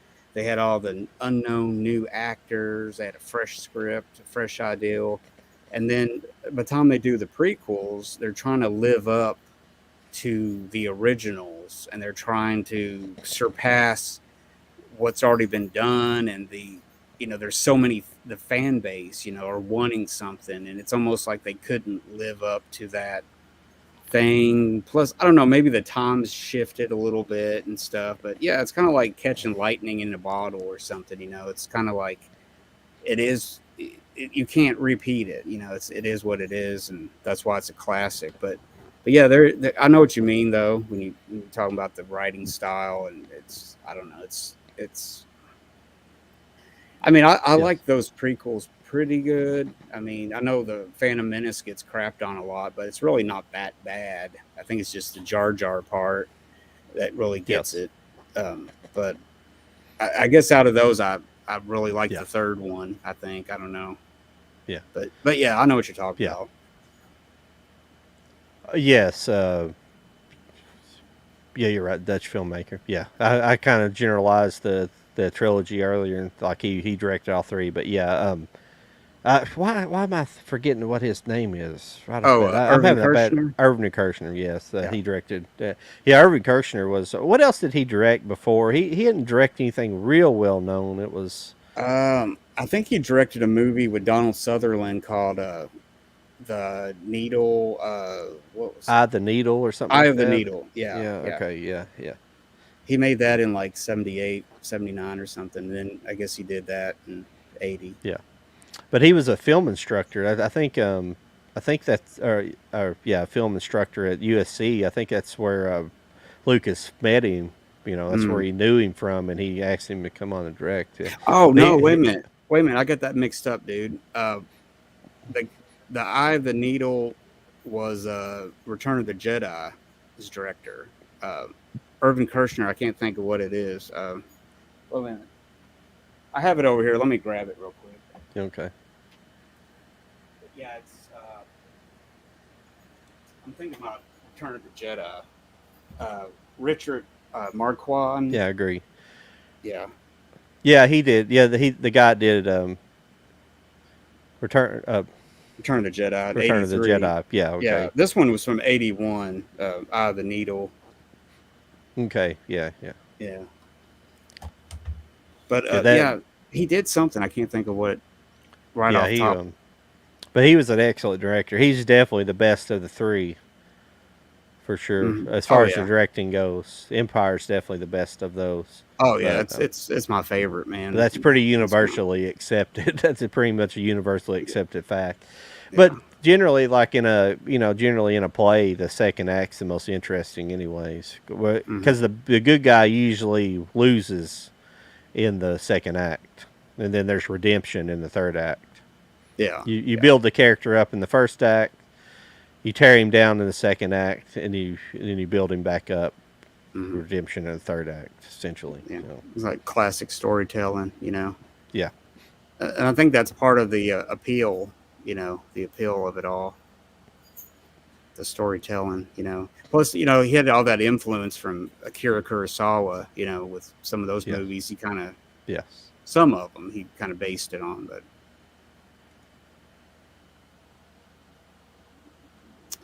yeah, man, I haven't seen The yeah. Phantom Menace in a long time.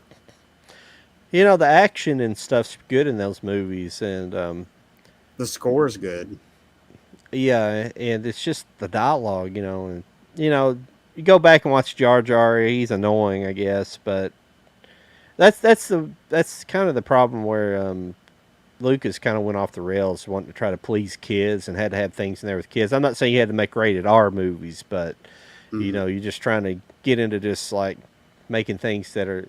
I don't think he was necessarily making things to market. He just wanted to like have things that their kids would like, and I just don't think Yeah. it's just not. I don't Well, know. It's well, just. that's when you get into the Hollywood like machine. You get into the Yeah. demographics. We have to appeal to this group, and we have to appeal to this group so we can have Happy Meal toys in our. It.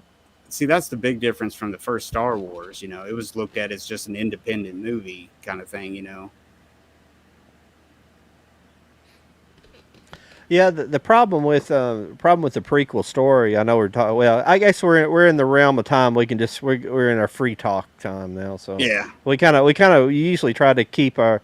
When you do one movie, you can kind of do an hour, but when you do two, you kind of we kind of run over and that's good because I can't believe I can talk that long about some of this stuff, and I know I'm Yeah. incoherent half the time, so I apologize about that. But Yeah. but yeah, my problem with the prequels is it's either that they don't give that transformation enough time from going from Darth Vader. It should have started in the second movie. He should have already been fully grown by that time and already start to go through that transformation, for the time period. It's just too short, it's just like he snaps his fingers and all of a sudden he's a Sith. I mean, they try to play it up like there's been some, he's becoming more hatred filled by killing the Sand People to take revenge from his mother's death and all that.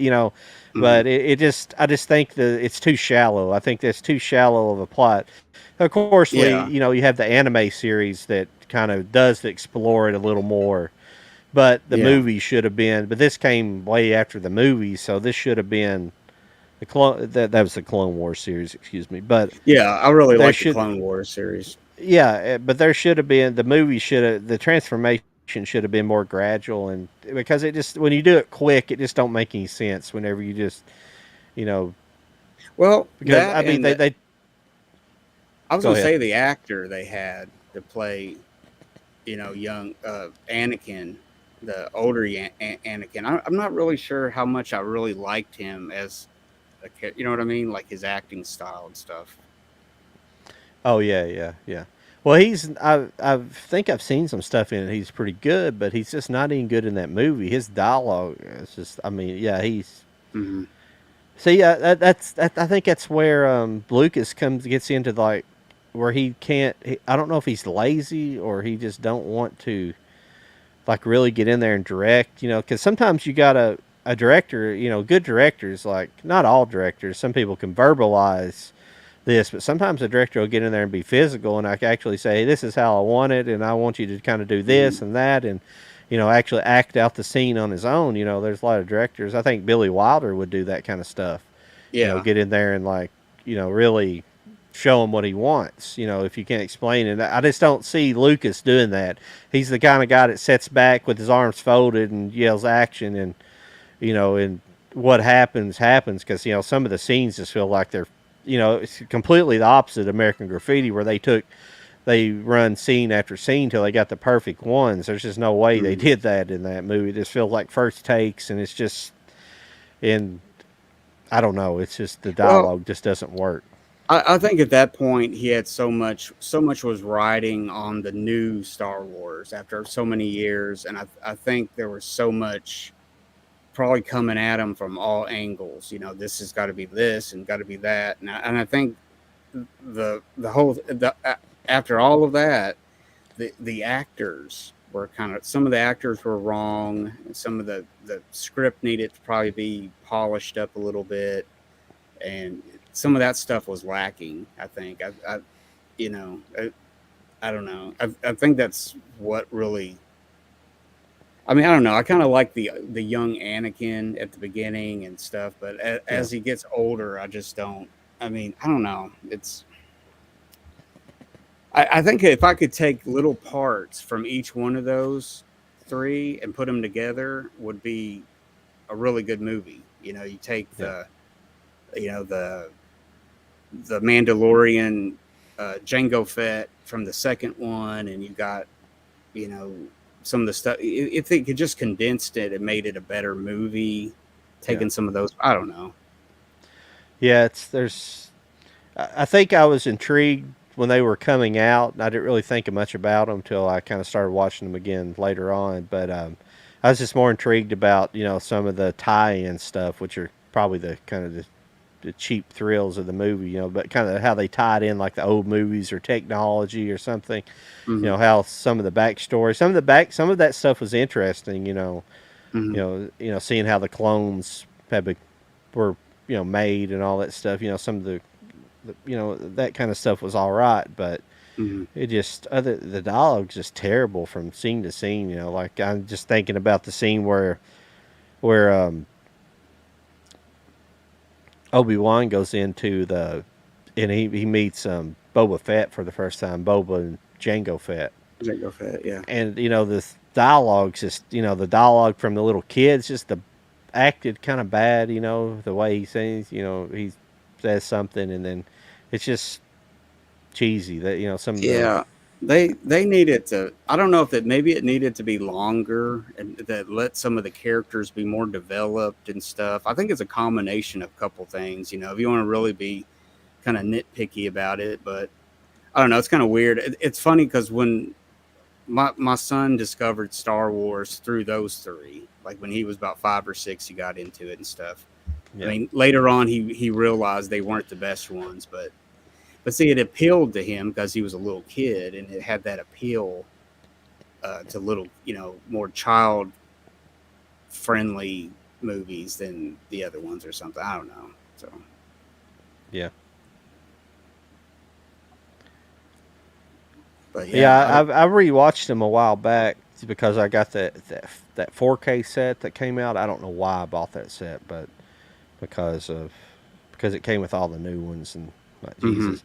And the whole point of Disney, well, Disney took zero interest in making any kind of connection to Lucas when they made their movies, but because Yeah, he even had a treatment for the new trilogy. He had written the new trilogy, and I think he gave it to them, and they completely ignored it and everything. It did sound a little strange, but it sounded the kind of strange that I would have liked. It sounded like it needed, it should have been a Star Wars movie directed by David Lynch. yeah, Kind of sounding plot. It had a lot of stuff to do with the Metachlorians oh yeah, and the creature. Basically the and how they're controlled by certain yeah. beings from another universe, and like Mm. it was going to be explore kind of that aspect, or at least what I've heard about it.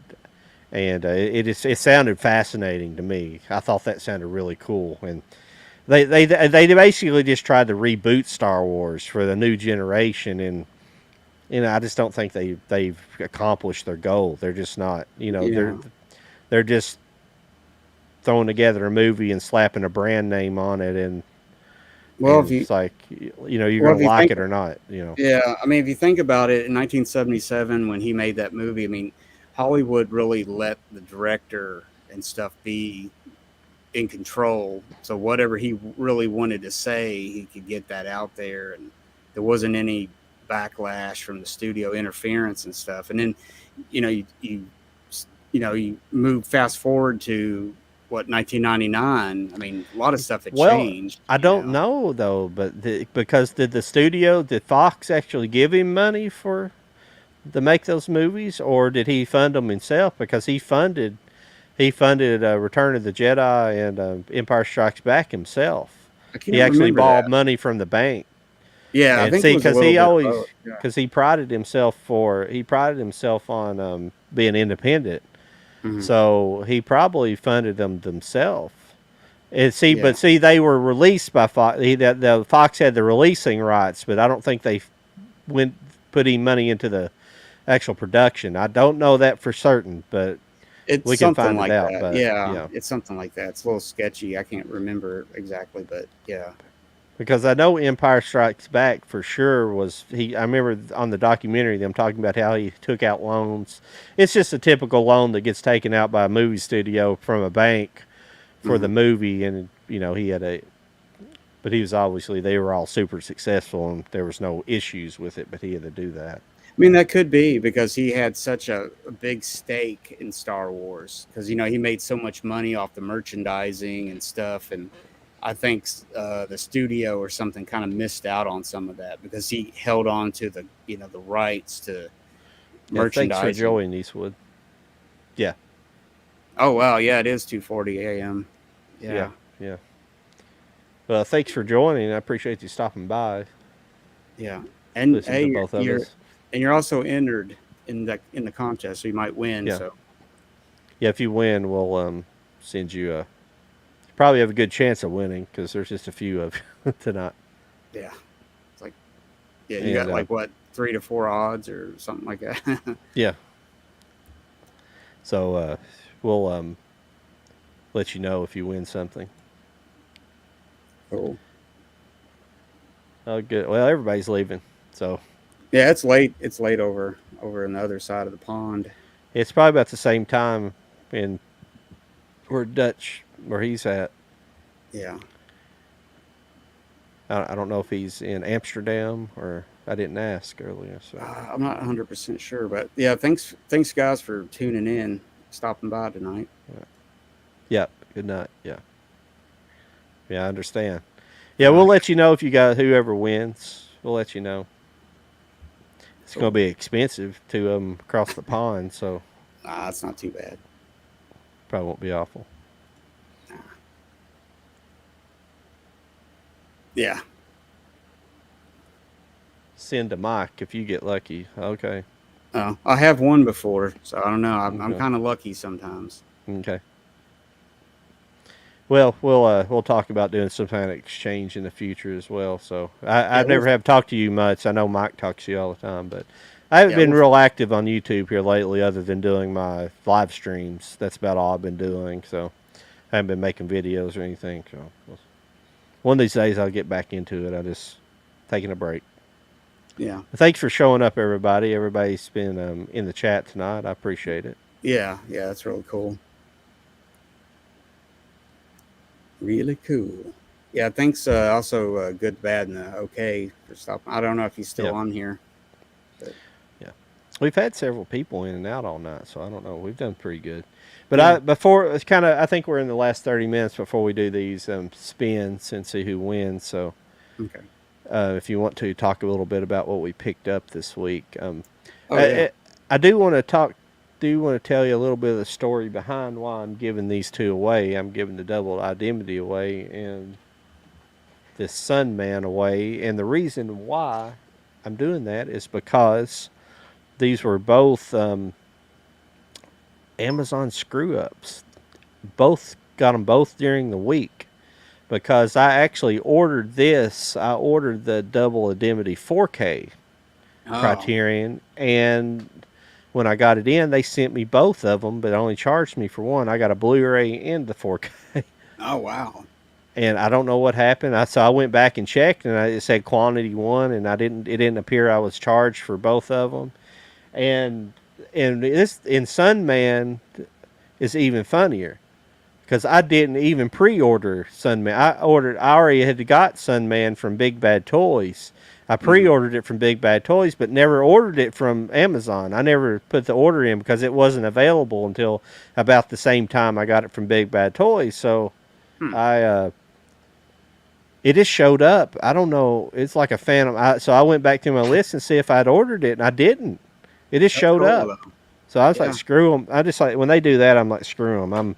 I'm keeping it Yeah. because It's happened to me a couple times too. It things get mixed up, like them trying to deliver it, and it gets lost. I've lost orders, and they've sent me, and then later on, months and months down the road, it shows up like another copy or something. It's like, what do I do with it?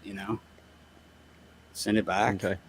But yeah, but yeah, I want to get that 4K of it. That's on my list to get. Well, if I was smart, I'd just waited to the 50% off sale. But I'm actually not sure if what I pay for if it'll be much cheaper in a 50% off sale because this was like $34 or something, Mm. and I'm not sure what their 4Ks are going to be at Barnes and Noble during the Yeah. 50. I haven't even looked at their 4K prices in Barnes and Noble. So if the normal price is 40, what they normally have priced for them, Mhm. 39.99 for a single Blu-ray, then the Mhm. 4Ks are probably 49.99 at least. Yeah, that's what I was going to say. I was trying to think what the retail is on the 4Ks. They're probably about at least $10 more, I would say. Yeah, I could be So, wrong, but yeah. So I went ahead and picked it up. I just been picking some Criterion up because some of the stuff I've really wanted, I want to make sure I get it, mm, and Double Indemnity is definitely on the top of the list. yeah, and I'm wanting to really see because I thought the Citizen Kane 4K looked good. I thought it looked pretty good when I watched that. So, and I don't have Yeah. a lot of 4K black and white movies. I got Liberty Valance. I got that, but I haven't watched Okay. it yet. Yeah, I thought it looked really good. You should be pleased with it. It sounds really good. Hmm. Those kind of movies I don't mind to rebuy when they put out a special edition like that. Yeah. And and finally the Paramount Presents line, they finally went to a 4K, which it should have been 4K discs from the beginning. They were all Hmm. 4K transfers from the beginning, so why not go ahead and just put 4K discs other than that they didn't want to kill the purchasing of them for a higher price disc or something at the Probably. beginning. I Yeah. don't know if it's what they wanted to get the line established and then switch over. I have no idea. But Yeah. I also Probably. picked this movie up. I have not seen this movie. This is Get On Up. Oh, okay. Yeah. About James Brown. Yes. Chadwick Boseman. Yeah, It's pretty I've heard of it, but I've never got a chance to see it yet. Yeah, me too. I didn't get a ton of stuff this week. Well, I guess I got more than normal, but I bought a copy of this because I've been wanting to see it and I haven't seen it yet. I just bought this Midsummer on Blu-ray. Oh, Supposed to be okay. kind of a interesting. Like I'm not a It massive is. horror person, but it's supposed to It, be kind of more like a psychological thriller yeah. than anything. It's kind of like if you ever seen The Wicker Man, the original Wicker Man, or something like that. Yeah, I got through half of it, and I don't know if I fell asleep that night. It was really really late, and I started yeah. watching it on the Criterion channel, I think, or something like that, and I fell asleep. But it was pretty interesting. But I also went ahead and picked up Sugarland Express, the Blu-ray. I didn't have that, and I found it cheap, so I went ahead and picked up Yeah, Sugarland Express. yeah, that's a copy I got. So yeah, with somebody like Spielberg, like has he pretty much always worked with Universal? Yeah, pretty much. Yeah, and like So Warner Brothers. Yeah, So why not put out like you don't even have to put it out in one chronicle, but you could have like the Spielberg Chronicles DVD set and have like the first 10 years or something hmm and have all the movies he directed in 10 years, and the rights yeah, issue I don't know exactly how the rights would work, how that works whenever they do it after the movie comes out, but they should have the rights to all those movies, Universal, so they should be able to do that. So why not put out like a real nice like Steven Spielberg set. yeah, Like like a nice really. collector set. Yeah, yeah. He's done a lot of movies for Universal. He's also done Warner Brothers also, and I think some DreamWorks with some of the other movies companies he worked with. Because like Saving Private Ryan's DreamWorks. Yeah, yeah. I also picked up Hell and High Water, the 4K steelbook. Oh, cool. Yeah, I got the regular edition of that. That's a pretty good movie. Yeah, I had it on Blu-ray, but I seen that. I went into the store and that was still on the shelves. So I was like, I'm gonna pick that up. I think. hmm Now Yeah. this movie was pretty excellent. I don't know if you've seen this, but this is one of the UCLA. I think it's just the UCLA. They got a department that releases movies. Sometimes a restoration department, hmm but they've been. I think they got a. There's the Film Noir Foundation, Oh, and okay. it's the Yeah. UCLA Film and Television Archives who hmm released this. But this is Trapped. This is a film noir. It was Oh, a okay. Yeah. lost. It was a lost movie. Yeah. Yeah. Those are highly collectible because they go out of print and they are so costly um, on the secondary market. So those are really good movies to pick up if you can get a good deal on them because they always hold their value. Because there's a couple of Yeah, those I wanted and they're so expensive, man. It's just like, dang it. yeah, I should that's have what I got it. hate. Yeah, I should have got it when it came out or something. But But here's another 4K that I picked up a while back, and I might have showed you this last week, but I don't know if I talked about it. But this movie looked excellent on 4K. It was a really nice 4K. transfer. Yeah, Yeah, 4K, 12 Monkeys. that's funny because I ended up getting the regular edition Arrow Blu-ray of 12 Monkeys, the old version of it.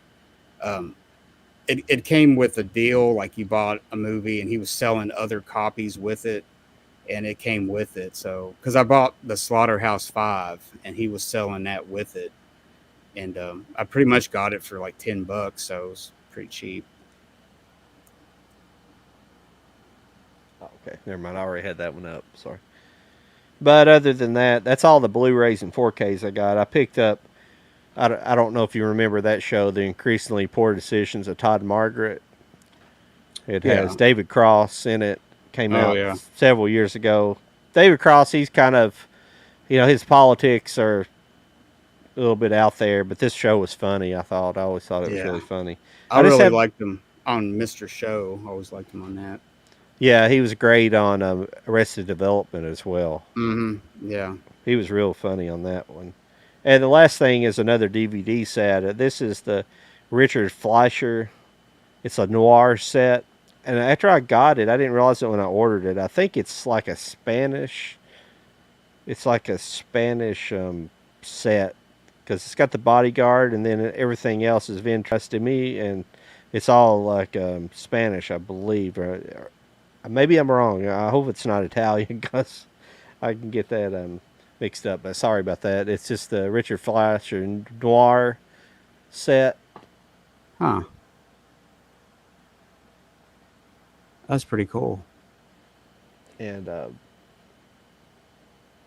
Yeah. That's that's interesting because I've watched a couple of his movies here lately.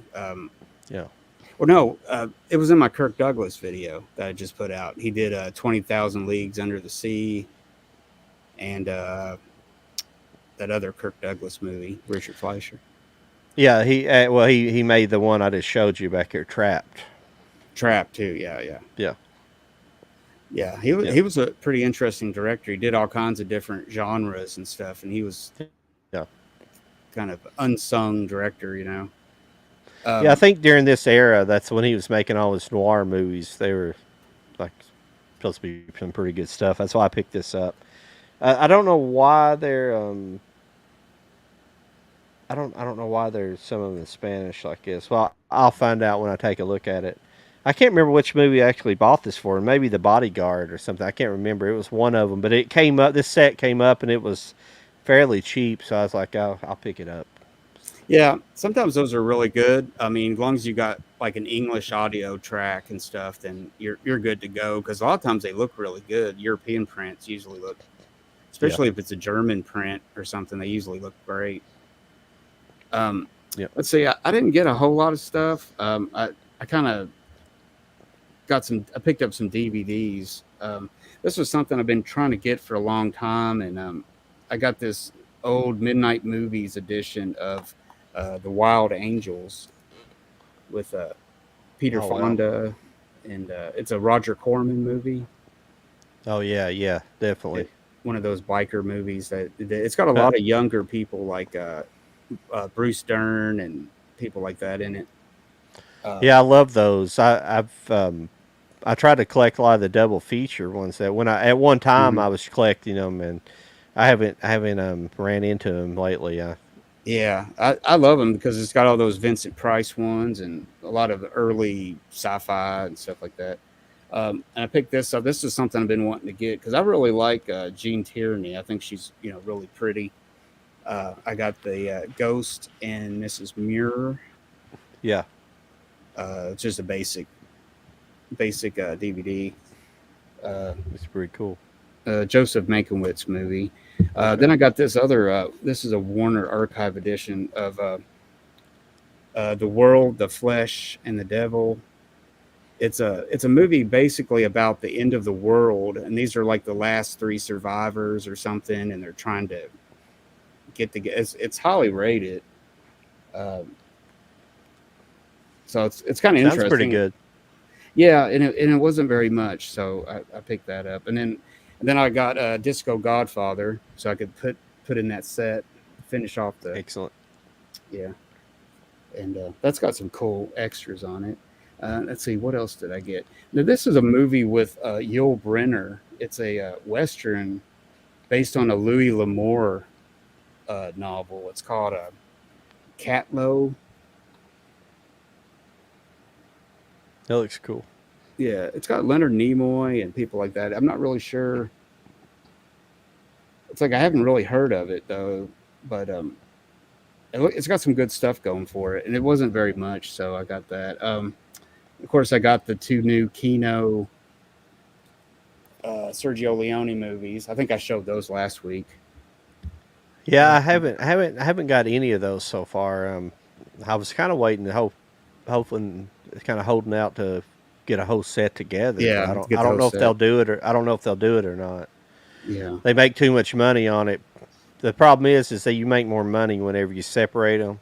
That's why we're seeing a lot of these 4Ks and stuff being separated out, other than being put in sets. You Yeah. know, kind of like the Hitchcock sets. There's two different ones right now. Mm, You know, yeah. and two, I think they did it for cost. That's why they put it with a cheaper outer box too. It's like a flimsy outer box instead of a nice hard Mm. box. Because the original set, I think I paid up in the $200 range for that Oh, back. really? Yeah, 10. It was high. The Blu-ray set. Hmm. It was like in the. It may have been 150, but it was between 150 and 200. I'm Oh, pretty wow. sure. Oh, the Alfred Hitchcock one. Yeah, the Blu-ray set that came out Yeah. probably about 10 years ago. Yeah, I got that a few years ago, but I ended up getting it used, and it was still like I think I got it only for like $40 maybe or something, but it was used. But Yeah, um, yeah, it was really expensive new, and I think that's why they decided to go with cheaper packaging and separate it so they could get a cheaper price point on it. So mhm. um, the I think this is the last thing I got. This is an old snapper case edition. It was brand new. It's in mint condition, but I got the remake of The Postman Always Rings Twice with Jack Nicholson and yeah, Jessica Lange. Um, I think I had this on Laserdisc, and I liked it. I like the original a whole lot, so yeah, I thought I'd grab that. And do. That's really cool. Yeah, I've got some neo noir stuff, some newer noir, like modern day stuff. So I'm trying to putting some of those together, maybe for a video or something later on. And Did you see that set that was? I don't know if you saw some pictures. There was a set that's been put out recently. It's a neo noir set, and I can't remember which company put it out, but I looked at it on Amazon, and it was like $250. I can't oh remember wow, who released it. It was just like 5 or 6 movies. It wasn't like a big bunch of movies. yeah, I that mean, I'm sounds sure it was familiar. great stuff, but it was that I was like, I can't, that's just too much Oh yeah, for that's that amount of movies. If it was 10 movies, it might be worth it, but it was like 5 movies total or something like that. It wasn't. It oh, just was like, was it After Dark neo noir? I think so. Yeah. Yeah, it's a well, um, Amazon has it for $164. Oh, really? It retails for 238. Oh, okay.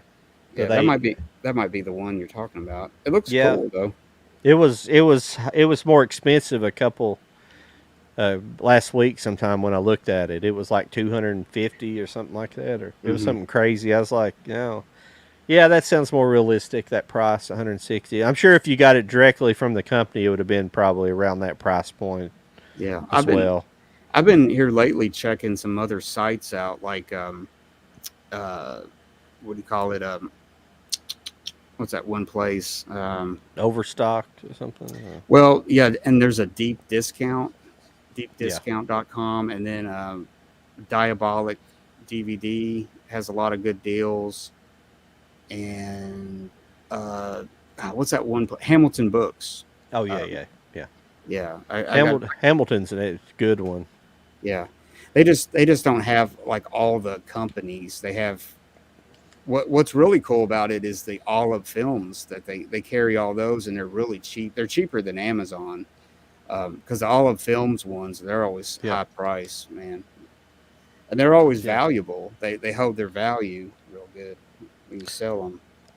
yeah. That Dollar Tree stuff last year when I was still going to Dollar Trees, you would find a lot of Olive Oh, really? DVDs. Not so much you wouldn't find a lot of Blu-rays, but they had Olive DVDs in there for some weird reason. Yeah, A lot yeah. of I never. foreign films though. Oh, okay. Yeah, you know, I never did find much at all around here. I think everything's just dried up. They haven't really got anything new in dollars in the Dollar General stores and stuff. It's just the same old. I haven't even been going to mine around here. I got burned out on doing it, and the Dollar Tree, you had a lot of people. That stuff was getting good views, but that's not what I wanted to do. So Hmm. it was, and it was. I didn't want to, so I had to kind of quit doing it.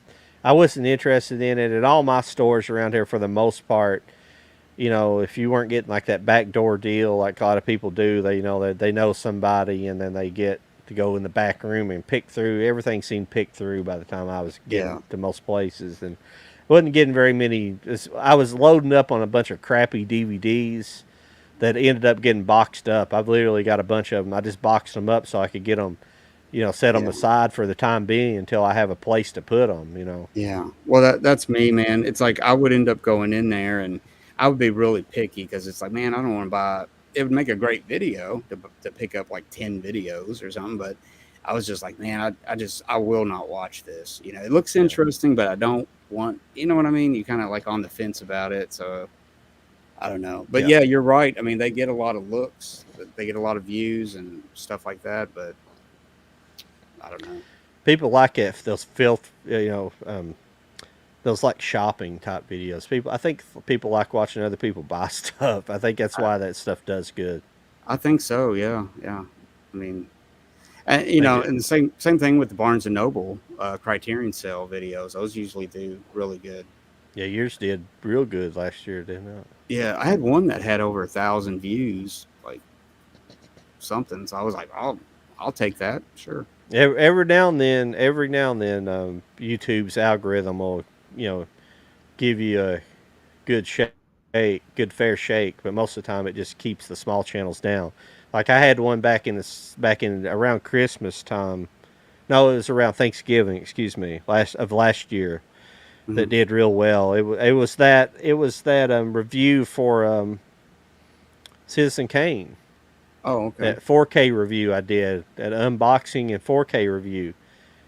It was odd. I was like, why in the heck is that movie getting such good views? Because I mean, yeah, sure, Citizen Kane's like considered one of the best movies of all time, but it, I still think the majority of the regular public out there's never seen it.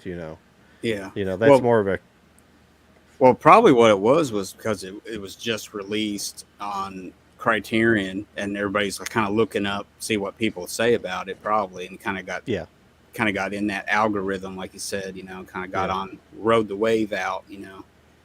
yeah. Um, but No, yeah, there's plenty of people that have channels and people that watch YouTube that know the movie for sure. But hmm it was just odd. It was just well, odd. and then there's those channels that they buy those things, and they don't watch them, they just buy them, and stuff like that. So Yeah, I won't go into that, but yeah. That's a lot of people. There's a lot of them out there, but I try to watch. There's a lot of things I haven't got to watch either. But the thing is, you know, I'd say over 85% of what's on my walls I've watched. You mhm. know, Well, and the thing with me is, before I make a video, I watch them, even if I've seen the movie before, just to kind of get a perspective on it, yeah, fresh perspective on it and stuff. So that yeah, way, I watch absolutely. the video instead of. But I'm still going through. I got a bunch to get through still. It just takes me a while to watch them. But Well, let's spin this up and get off here okay, tonight. I'm kind of tired.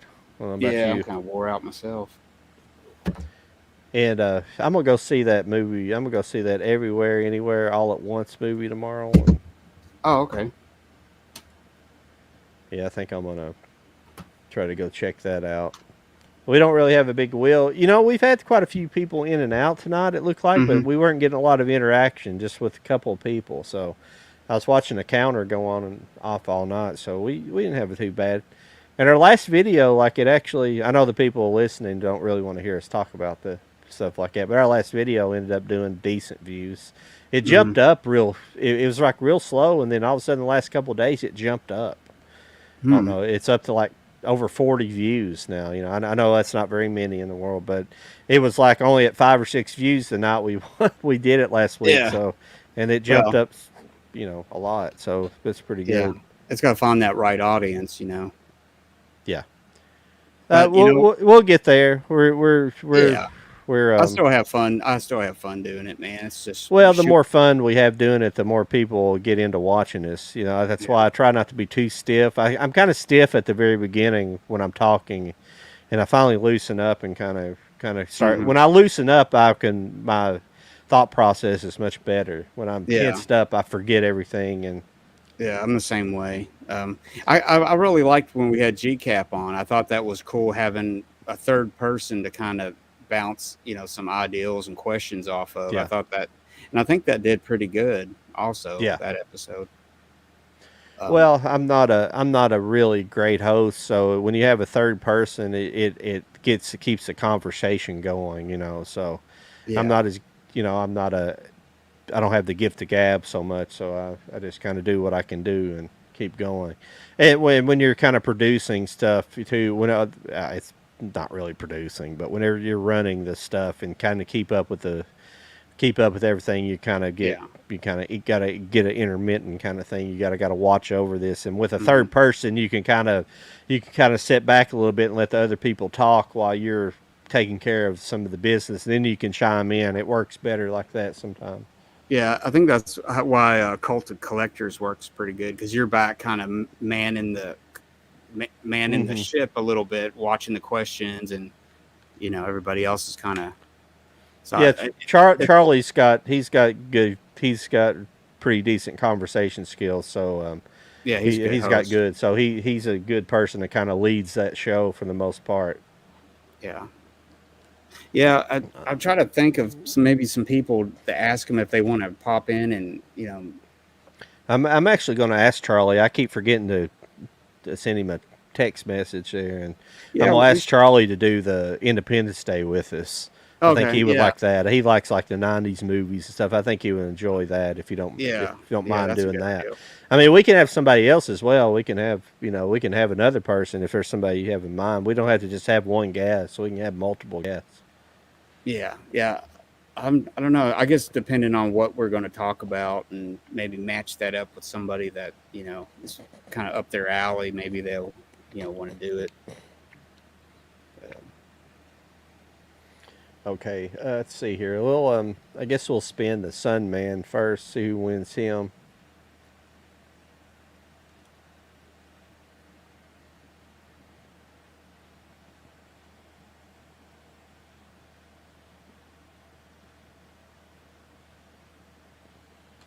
oh, Dutch film buff. He's Yeah. out. This is elimination wheel here. Oh, okay, okay. Yeah, Yeah. number 3. Yeah, I just saw that.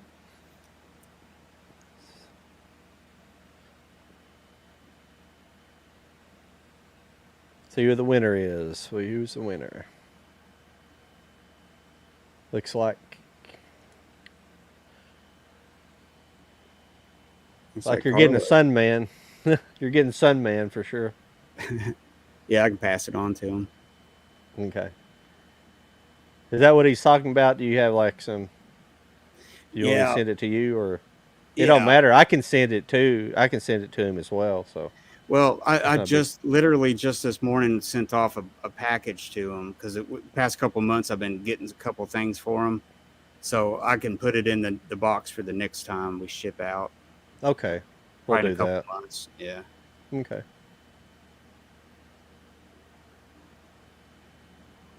it's just shipping You, can be you may expensive. win both of them. The odds are in your favor. Yeah.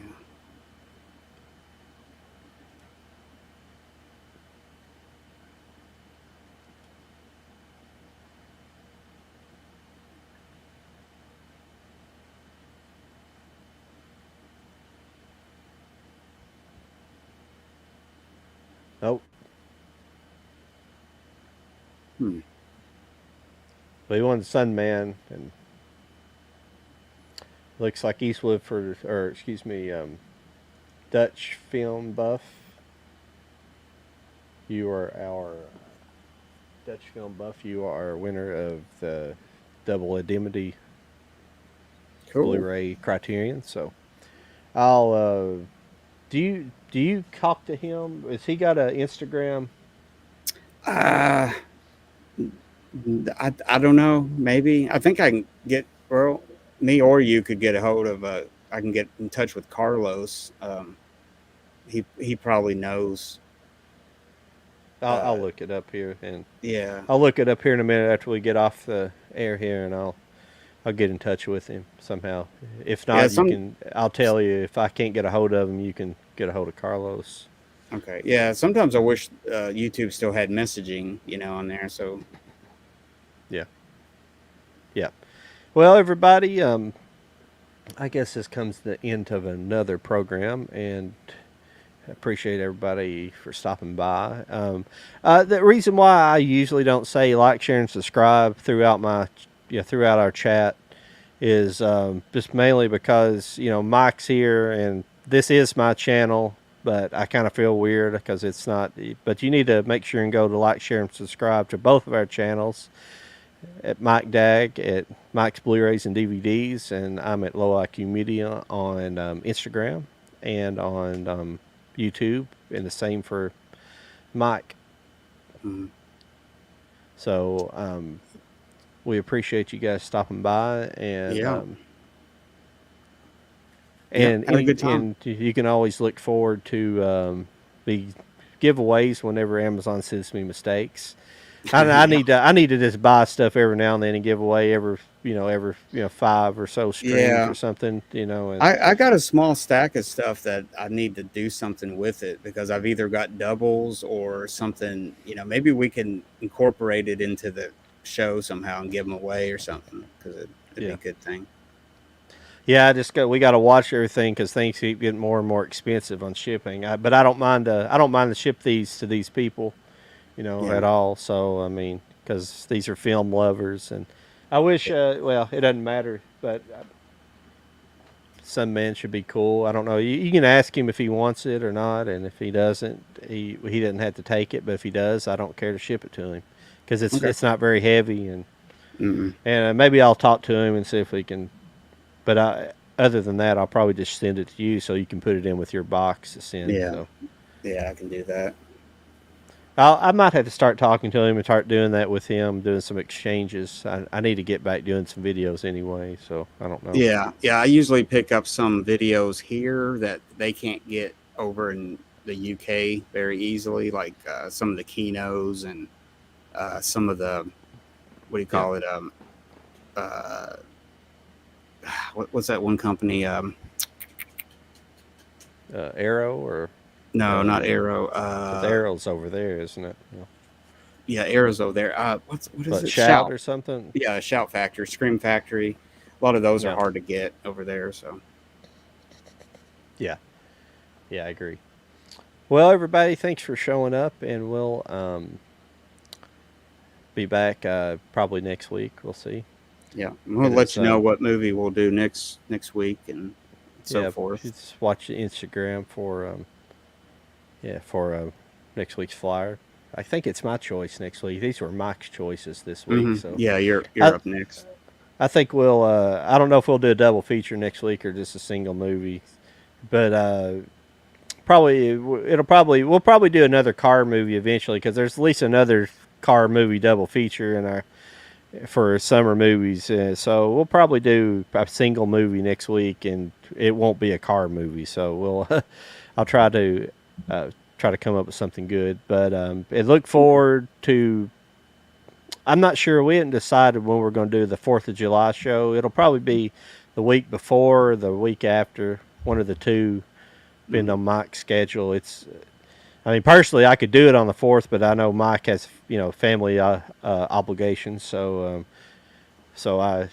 me too as well. We usually have cookout and stuff. So Yeah, probably a week before, we're going to do Independence Day, and that's the reason I gave Mike the 4K set because I wanted him to watch. Really, I wanted him to watch the Resurrection so he can talk a little bit about that as well because I think yeah, it's a yeah. good summer movie as well. I always like watching the pair during the summer every year. There's certain Mhm. things like here lately I've been watching From the Earth to the Moon, the HBO series that came Oh, on okay. back in the '90s, Oh, and yeah. I really like that. And it was released in the summer. It's not necessarily always a summer feeling, but it was released in the summer, so I always have that connection to that miniseries. So Hmm.